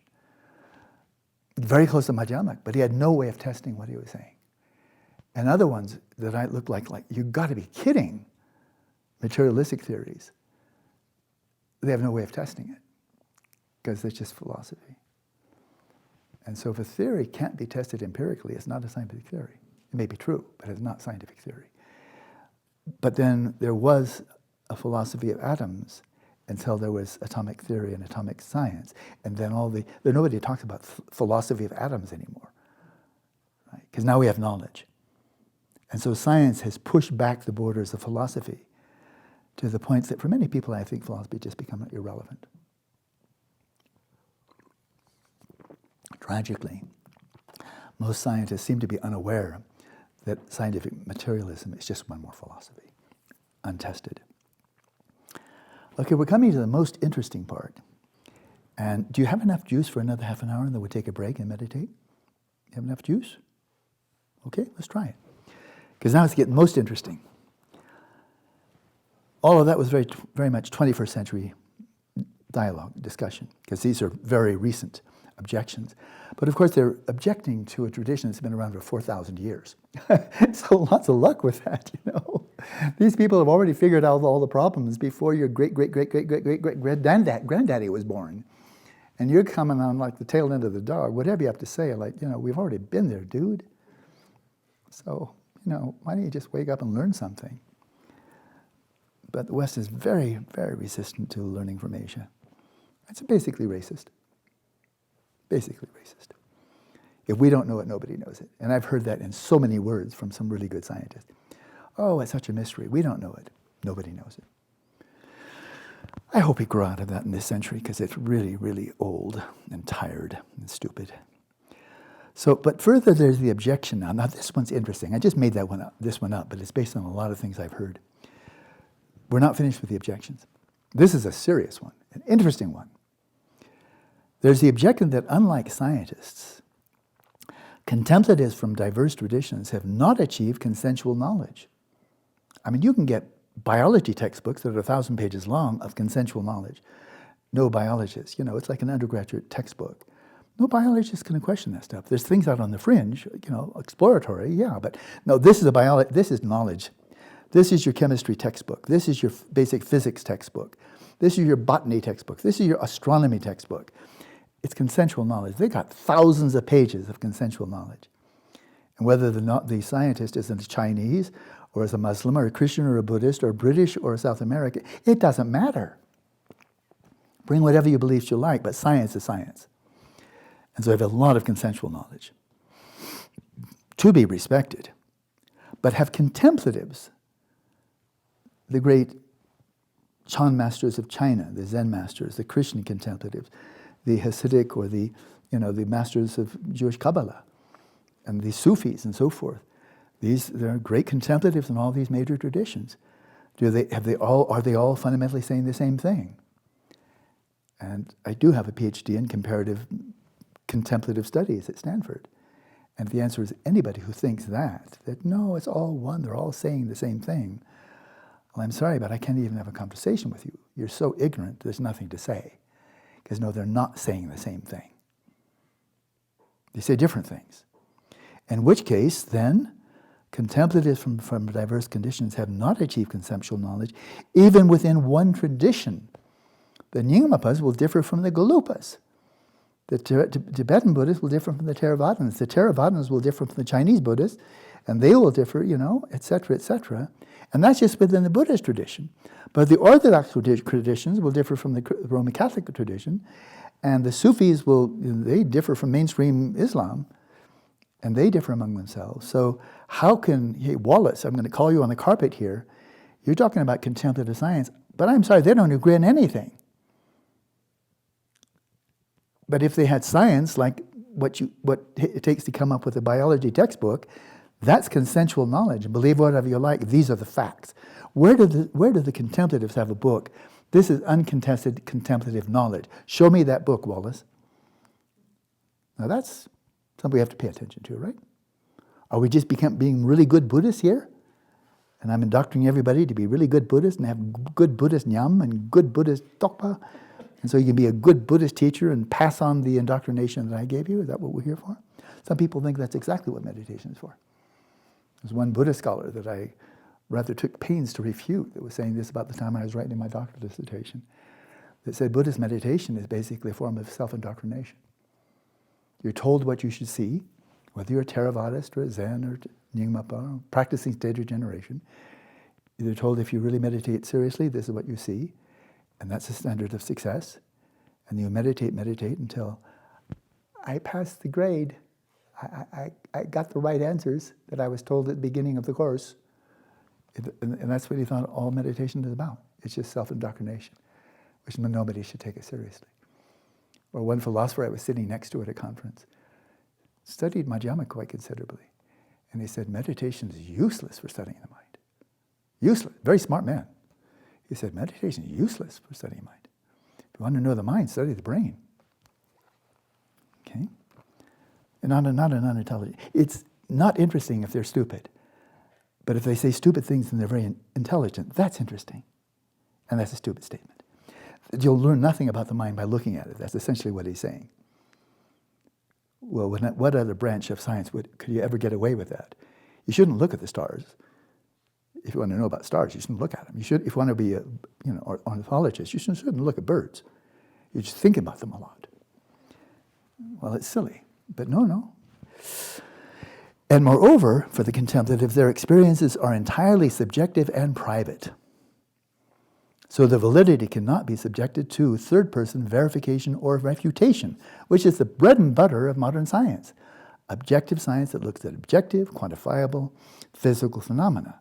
There's the third person. Call in another team and check the data. Check to see whether that will, okay, that's great. But can contemplatives do that? So, says his objection, so it doesn't appear that they, contemplatives, have achieved any replicable, intersubjectively verifiable discoveries, unlike science.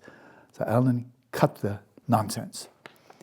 There's no such thing as contemplative science. They're just really nice contemplatives. They're sweet people. That's what one of the arch materialists said of both Christian and Buddhist contemplatives.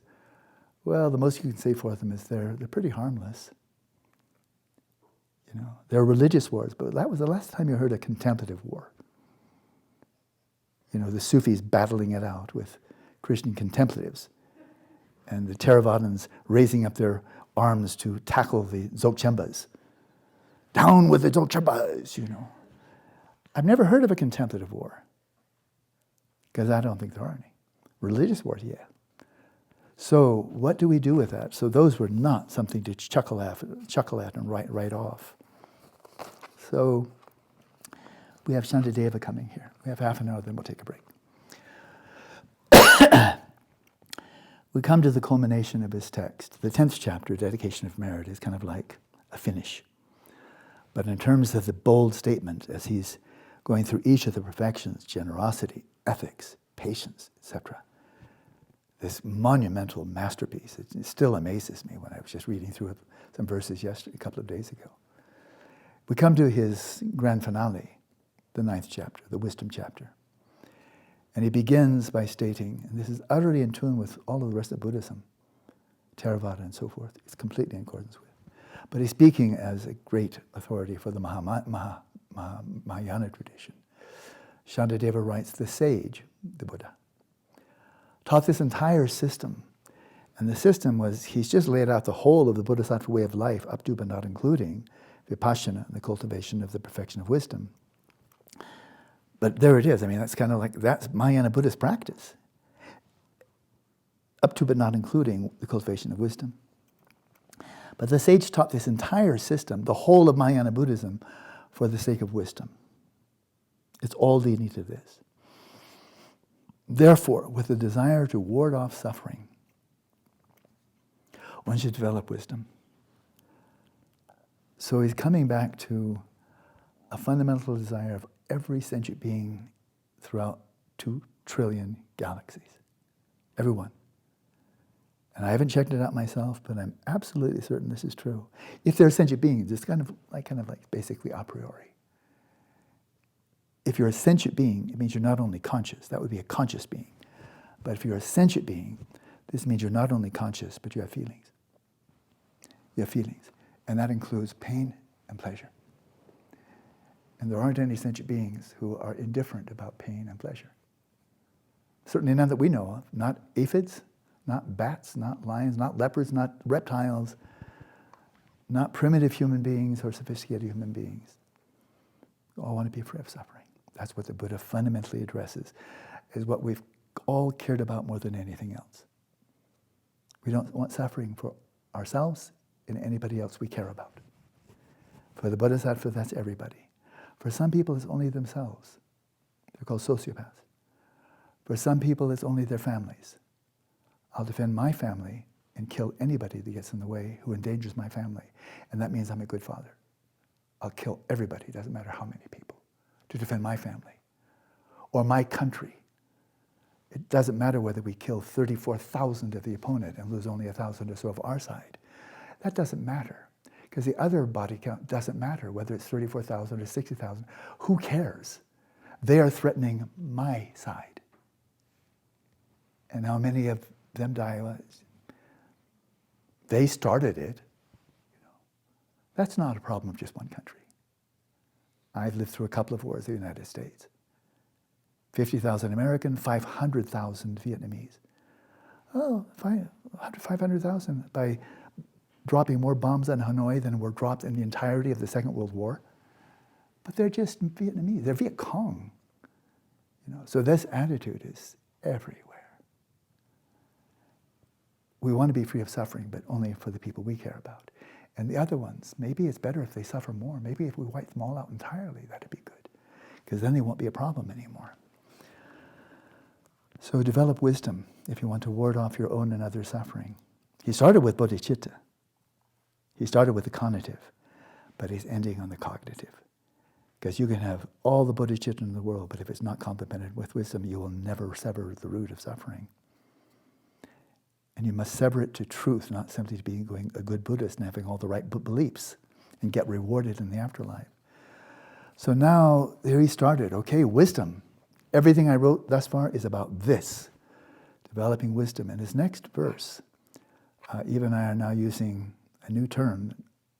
I don't think we've seen anybody that's used this term, something close. See if it rings a bell. I'm going to read about 5 verses here. Second verse. The obscurative and the ultimate are asserted as being two realities. The obscurative and the ultimate. Probably never heard that before. It's the, I'm going to be really bold here, it's the only accurate translation of the Sanskrit, the Tibetan, and so forth. The Sanskrit is Sampriti Satya. Tibetan is Kunzo Dempa. It doesn't mean relative. There's no word for relative truth in Tibetan, Sanskrit, or any other Buddhist language. That's a Western European term. But Buddhism is not a Western European tradition. So we're just being sloppy. What feels comfortable to us? What would we say as opposed to ultimate reality? Relative reality, like duh, except for that's not what it says. And yet it's used almost universally. But that's not what it says at all. It's just taking our categories with which we're familiar and comfortable and superimposing where they just don't belong. It doesn't mean relative. It doesn't have anything to do with relative.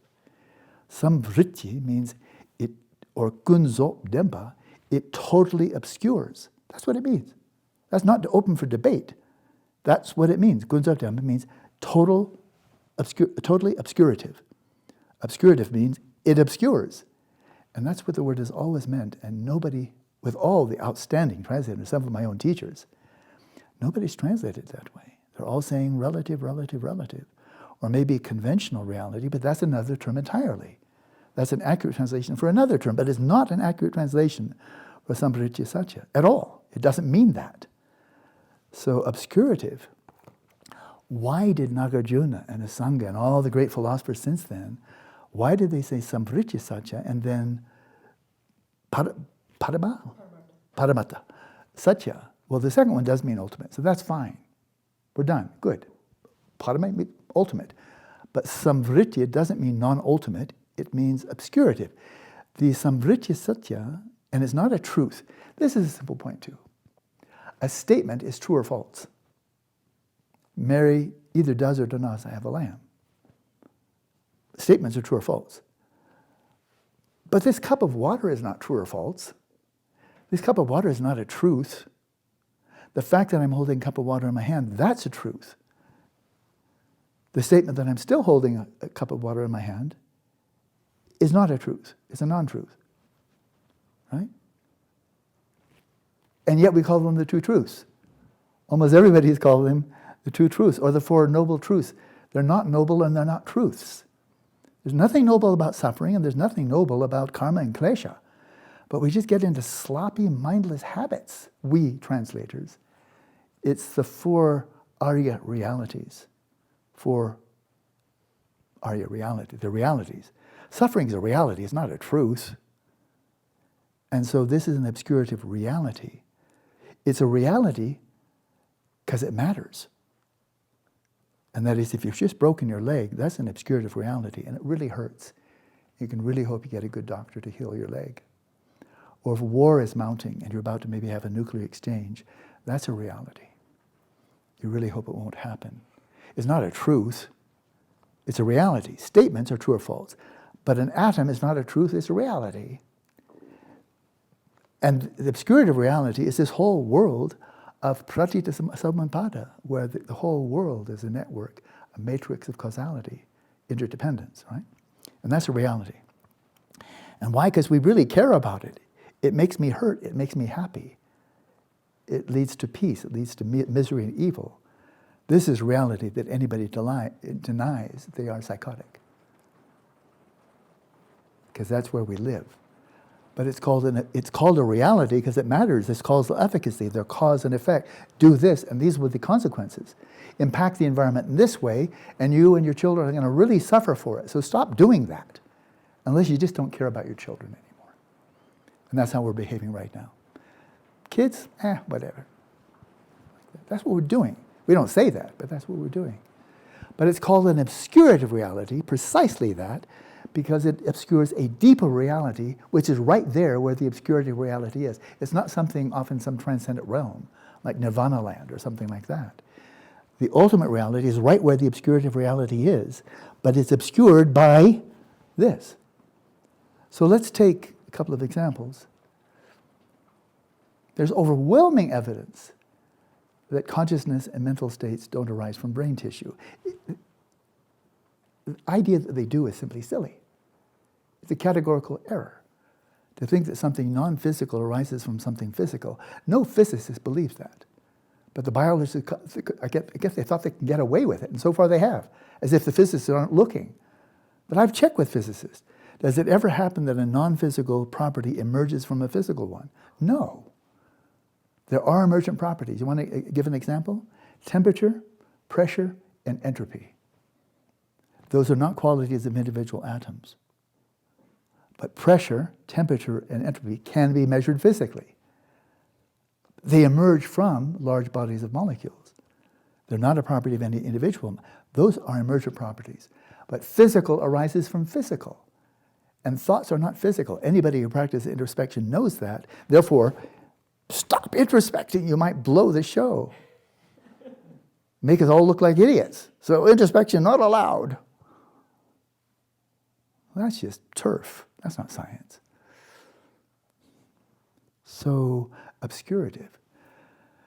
When we're wandering around, stumbling around like drunks in the midst of our minds, and being pushed this way by an emotion, and then snagged by the nose by a desire, and then by a whole bunch of thoughts coming up, and then falling into sadness when we have some sad memories, and then getting excited when we have some really happy fantasies, maybe this will turn out well. And we're just being dragged around by the tyranny of the mind, because we're identifying with every doggone thing that comes up. Well, number one, any observations we make are going to be totally unreliable. But as long as we're enmeshed in this dualistic grasping, appropriating and reifying everything that comes up and taking them seriously, all the thoughts of low self-esteem. Oh, really? I didn't think I was that bad. Oh, I am? Oh, now I feel really bad. Who are you talking to? Is there really somebody else there? Or is this kind of temporary insanity? Because we're believing all this rubbish that comes up. Like somebody, a big dump truck, big garbage truck comes and said, is this your address? Okay, good. And fills your whole front row with garbage. And it's not even your garbage. It's just garbage. And we say, am I supposed to eat that? And the garbage says, yeah, try it. See how that turns out. Well, as long as we're mucking around under the tyranny of our own minds, wildly out of control. Indian Buddhists 1,000 years ago said it's like having a wild male elephant in rut as your pet. Good luck with that. You know, you'll be lucky if he just doesn't trample all the grass huts in your village. That's the mind. A wild male elephant in rut. In India, that would be the biggest weapon of mass destruction they had for hundreds of years. A war elephant, oh gosh. You just need a bigger war elephant. Because bows and arrows, spears, get out of the way. Get out of the way. That was a weapon of mass destruction. And the Indians chose that as an analogy for the untamed mind. And it's true. The war in Ukraine, how did that happen? Untrained minds. The misery taking place in Gaza, how did that happen? Untrained minds. The brandishing, the tension between China and America, who's going to pop a nuclear weapon first? Untrained minds. Who made those weapons? Untrained minds. The mind is the most destructive weapon on planet Earth. The other weapons you can just disassemble. Do you know how to disassemble your mind? So this mind is an obscurative reality. For better and worse, it can be your best friend, it can be your worst nightmare.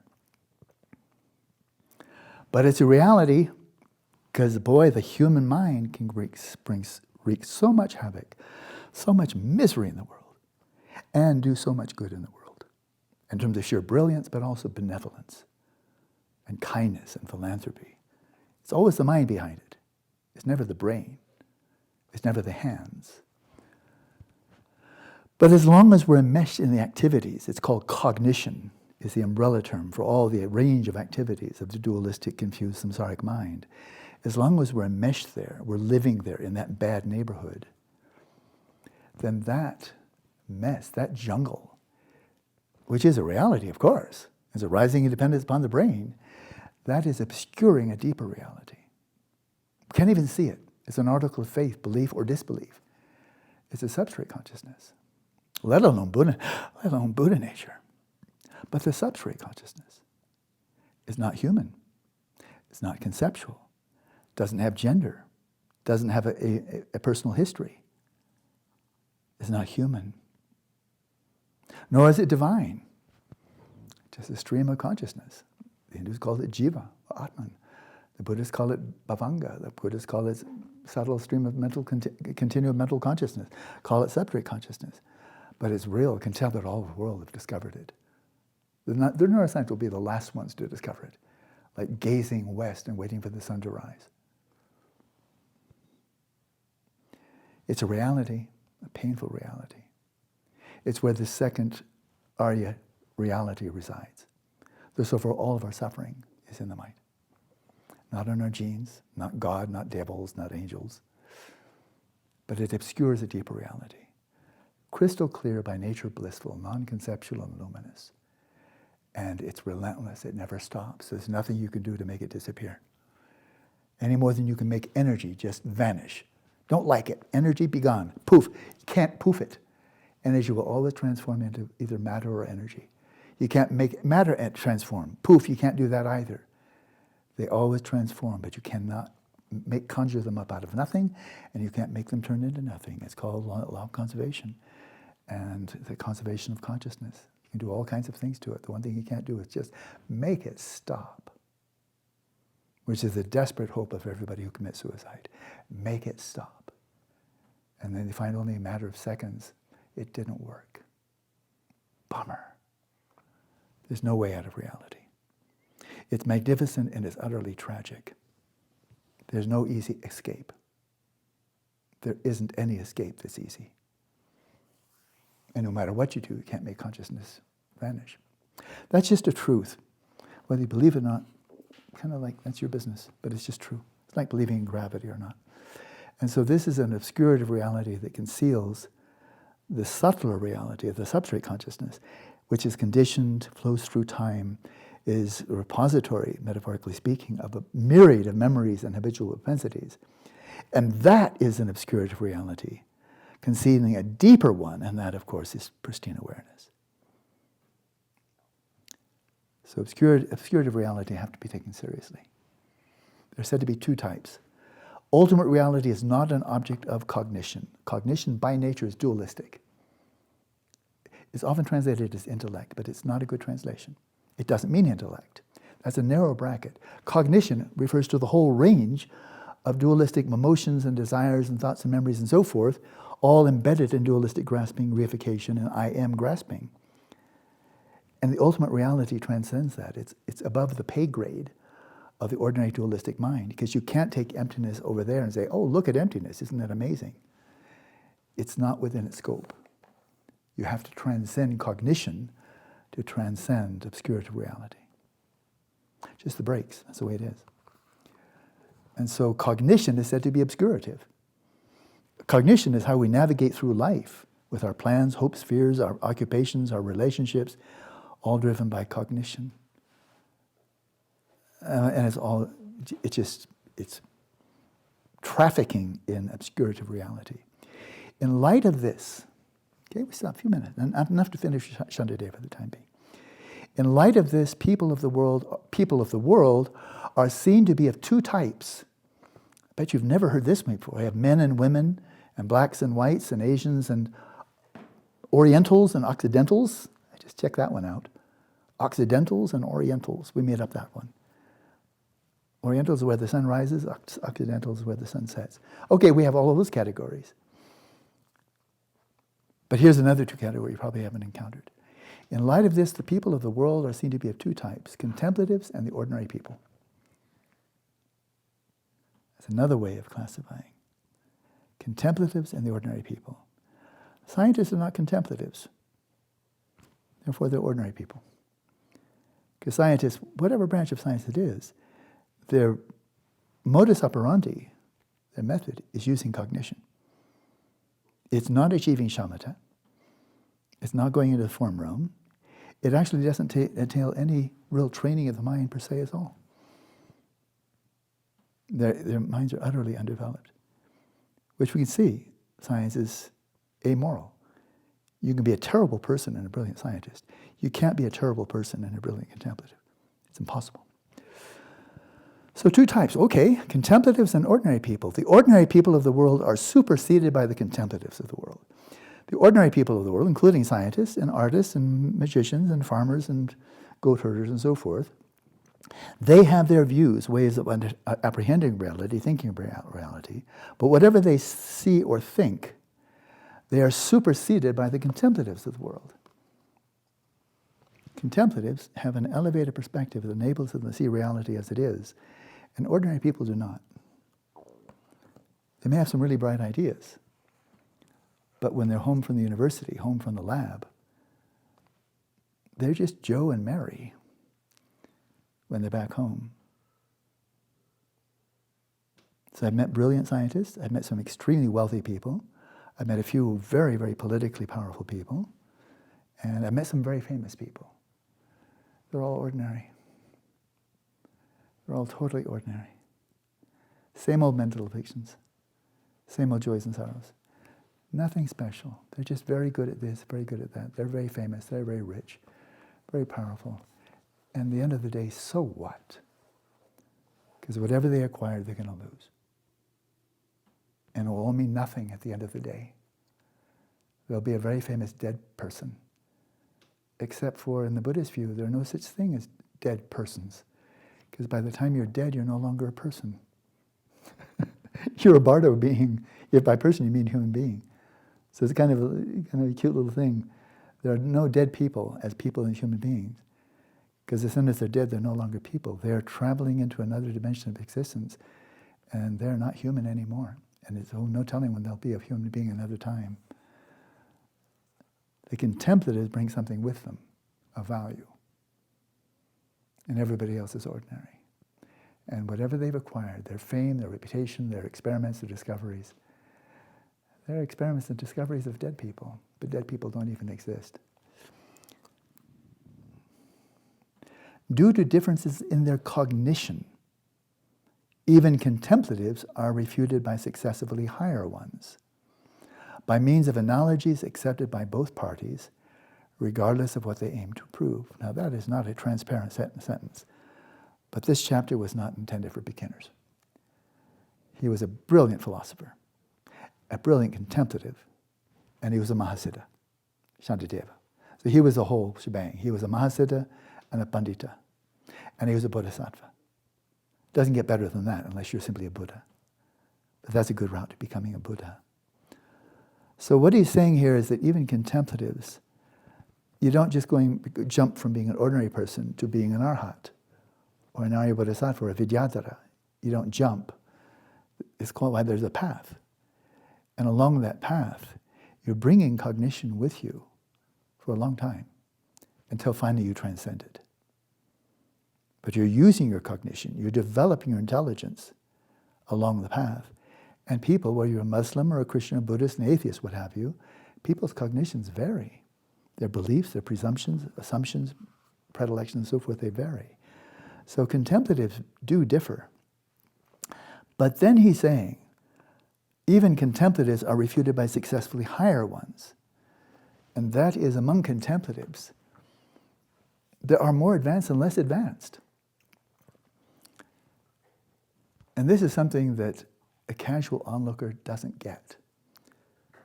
And that is, you pick a book on Christian mysticism and say, oh, that was really cool. Let's pick up one in Buddhism. Oh, let's try Theravada. Oh, no, I've heard Dzogchen's pretty cool. Let's read about some Dzogchen. Oh, but Zen is really cool. I mean, their art is so cool. Let's read some Zen. No, I'm getting really interested in Sufi. Or actually, ayahuasca looks really interesting. And so we do this smorgasbord approach, and we see none of them agree. Some things, ayahuasca is really crucial to their spiritual journey. Another one said, it's a drug, stupid. It's a drug.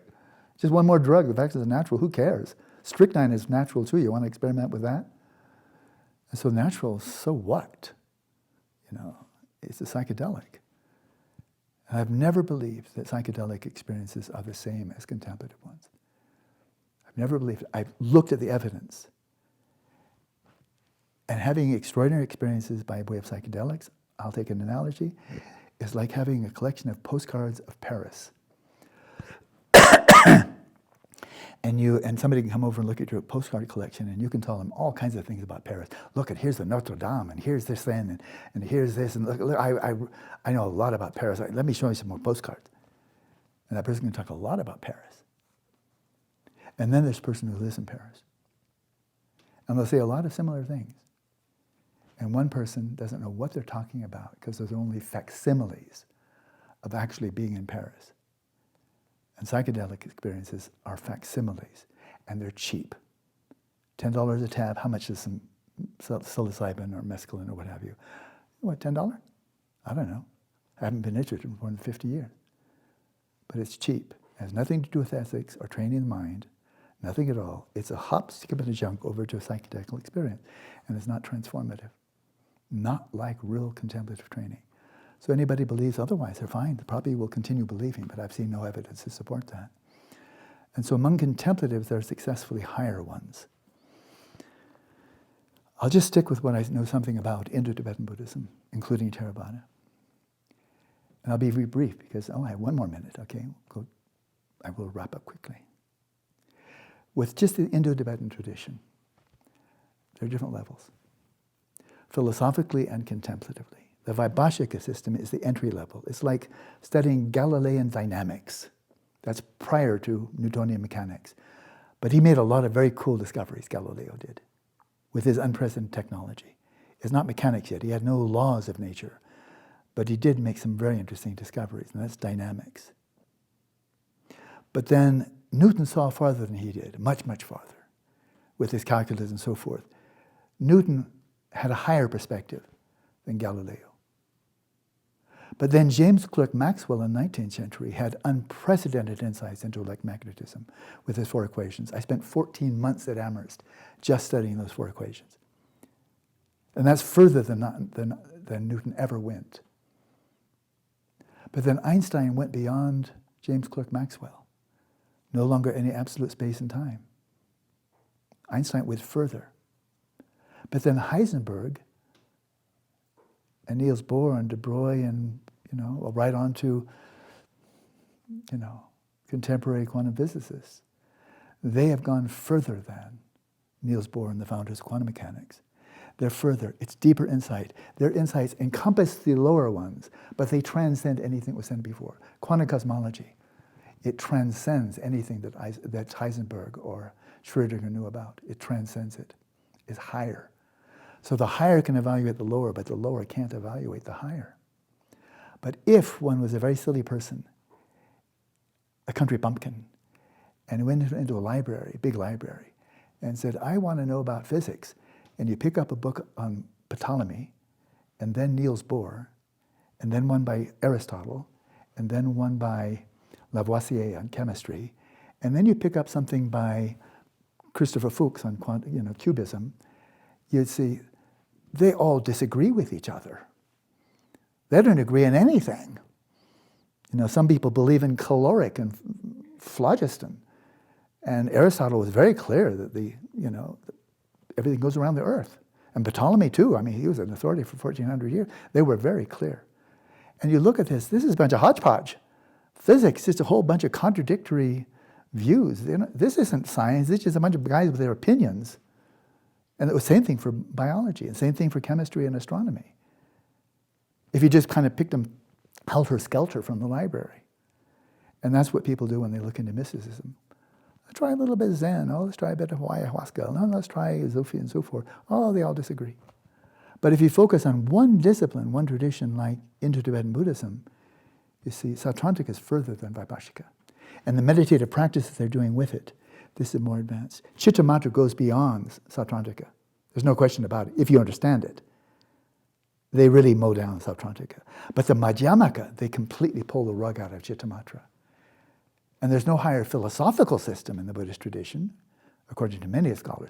But Dzogchen goes beyond Madhyamaka alone, because Madhyamaka does not address pristine awareness.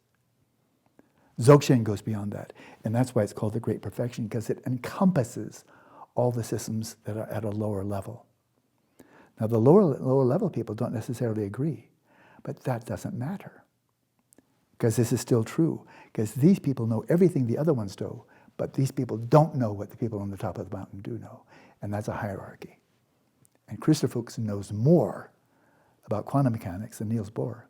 And he knew more about then, and going right back to Ptolemy. And so if you look at this, there is in fact, the insiders know, those who are practicing, and true Panditas and true Mahasiddhas, they know this is more advanced. Outside people, they don't have a clue. Now the point that, and then I'll finish, the point that contemplative practice is entirely subjective and it can't be measured. Yes, it can. But then does that make it radically, that is, it's so subjective, does that make it radically unlike modern science? Well, ask any physicist, what's the foundation of all of science, starting with physics? A discipline that is not an empirical science, but nevertheless is the foundation for all the sciences that are built on it. It's called mathematics. No mathematics, you don't even get to Galileo, let alone Newton. Forget about it. No Newton without calculus. And without differential equations, you don't get to the 4 equations of James Clerk Maxwell, and so forth and so on. You don't get to the Schrödinger wave equation, and so forth. Mathematics is the foundation of all of it. And then there's applied mathematics, and then there's pure mathematics. Well, one branch of pure mathematics is called number theory. And that's where Fermat's last theorem comes in. That was unproven for, 200, 300 years. He brought us a very simple theorem. Anybody who knows even a tiny bit of math can see, oh, that's the theorem. It's very easy. It's a little one-liner, little tiny bitty theory. There it is. Fermat is a theory, but he didn't offer a proof. And for like 200 or 300 years, the most brilliant minds working in number theory, in pure mathematics, tried to prove it, and they couldn't. And they just, after 200 years of brilliant minds trying, they thought it's probably unprovable. And so some kid, wasn't he Scottish? So Andrew Wiles, Scottish kid, when he was like 13 years old, just got this bee in his bonnet. I want to prove Fermat's theorem. A little squirt. Who do you think you are? 200-300 years of the most brilliant minds haven't done it. You going to do it? Yeah, I want to do it. So he put his mind to it. And when he got into his late 30s, he came up with what he thought, it was like 100-page proof of this very simple little statement. 100 pages of it, all pure math. And he went to a conference and he showed his proof, what he thought was a proof, to his peers who were equally trained as he was. 100 pages of truth. If I looked at it, I couldn't get through the first half page. This is a bunch of symbols. I don't know what they mean. So he didn't prove anything to me at all, because I don't understand anything he said, And he submitted it to his peers, and they scrutinized it. It was the creme de la creme in his field, and they scrutinized his what he thought was his proof. And about halfway through, he said, Andrew, look right there. That doesn't follow. You blew it. That's a flaw in your reasoning, and everything that follows doesn't matter. And they all agreed. All those were sufficiently trained. They all agreed. Yeah, nice try, Buster. But you didn't prove it. And now you see, we're right, aren't we? And he said, yeah, you're right. There was no empirical evidence whatsoever that there was a flaw in his reasoning, because it's pure math. But those sufficiently trained, they all saw collectively, yep, it's right there. Anybody sufficient training, you can see it's right there. That's a flaw. And they said, shucks. Went back to Scotland and worked on it for a few more years. And then he came back and said, I fixed the problem, guys. And they looked at it. And they all agreed, you got it this time, congratulations. And he was too old to get a Fields Medal. He was 41, and Fields Medal is given only to 40 and under. That it really stinks. But they gave him a couple of other medals and made him Sir. So it's Sir Andrew Wiles. But everybody agreed. And now he has this huge, highfalutin position at Oxford. Like nothing higher than that. But they all agreed. But nobody who is not extremely well trained in number theory could know whether he proved it or not. It proves nothing to them, but it proved everything to people sufficiently trained. It's entirely internal. When I was studying advanced calculus at Amherst, I asked my professor, when does a proof take place? Because it was all proofs. I said, when does a proof actually take place? And he said, when you get it. When it's proven to you, that's when a proof takes. When it's proven to you, that's when the proof takes place. It's entirely subjective. But now, if I, being a country bumpkin, should try to fake it and go to a high-level conference of pure mathematicians, and I've memorized all the right answers, because I want to pull the wool over their eyes. And I say, hello, I'm Professor Alan Wallace. I have my degree from a university you've never heard about. But that's because it's so esoteric, it's beyond your scope. But I'm actually a very distinguished professor, and I've made this proof. How long do you think it would take them to see that I'm a complete phony? It would be seconds, not minutes. I can't fool them.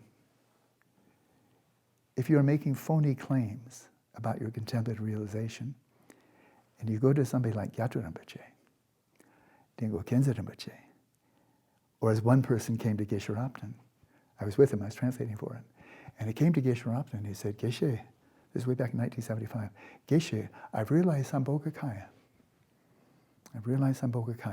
But I'm a bit concerned because I don't really feel much compassion. How long do you think it took Geshe Rabten to figure out the guy was fooling himself?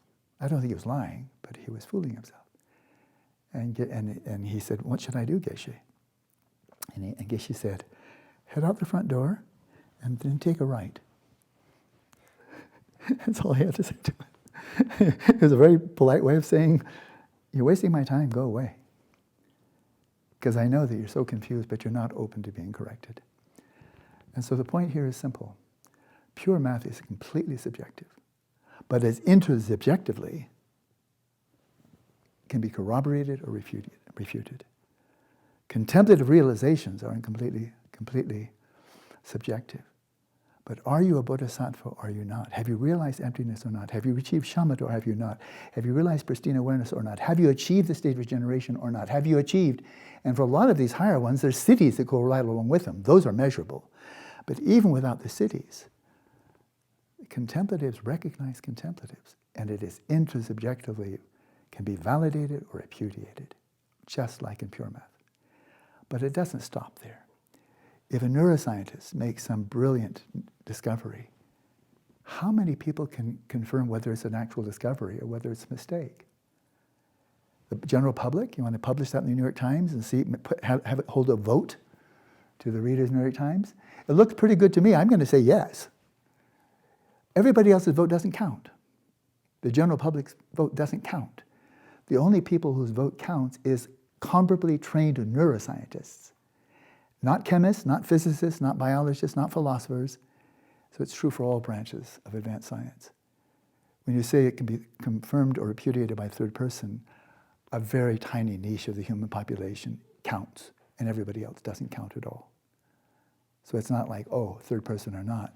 No, but it's the same in contemplative. Third person, yeah, can be. Like in pure math and like in other disciplines.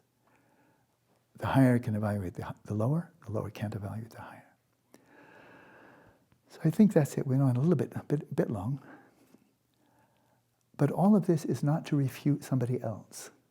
Other people who have objections don't take contemplative science seriously, don't take meditation seriously. There are hundreds and hundreds of papers written on meditation, published in peer-reviewed scientific journals, neuroscientific journals. Show me one, if you will, where the people writing the paper are reporting on a discovery made by the contemplatives. And I bet you won't find one. No, they're subjects. They're simply subjects.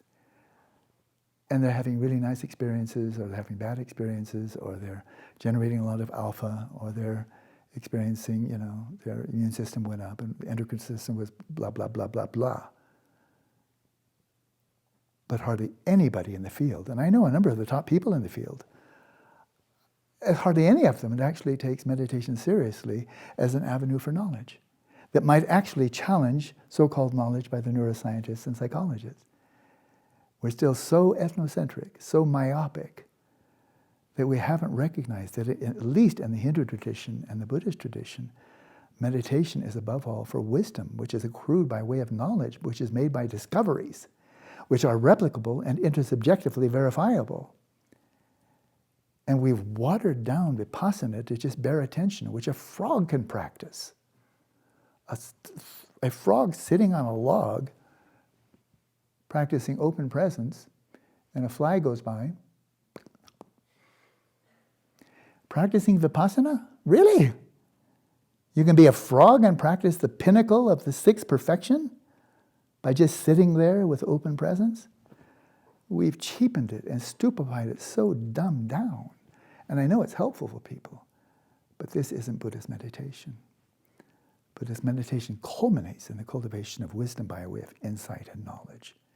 And it's only knowledge that cuts the root of suffering. So that's that. So, it's a little bit long, a little bit over, but if you're still up to it, how about we come back at 4:30 and then practice? Sound good? And if you're too pooped out, then you don't come back, then that's okay. But let's put this to the test of experience. I'll see you in 15 minutes, 4:30.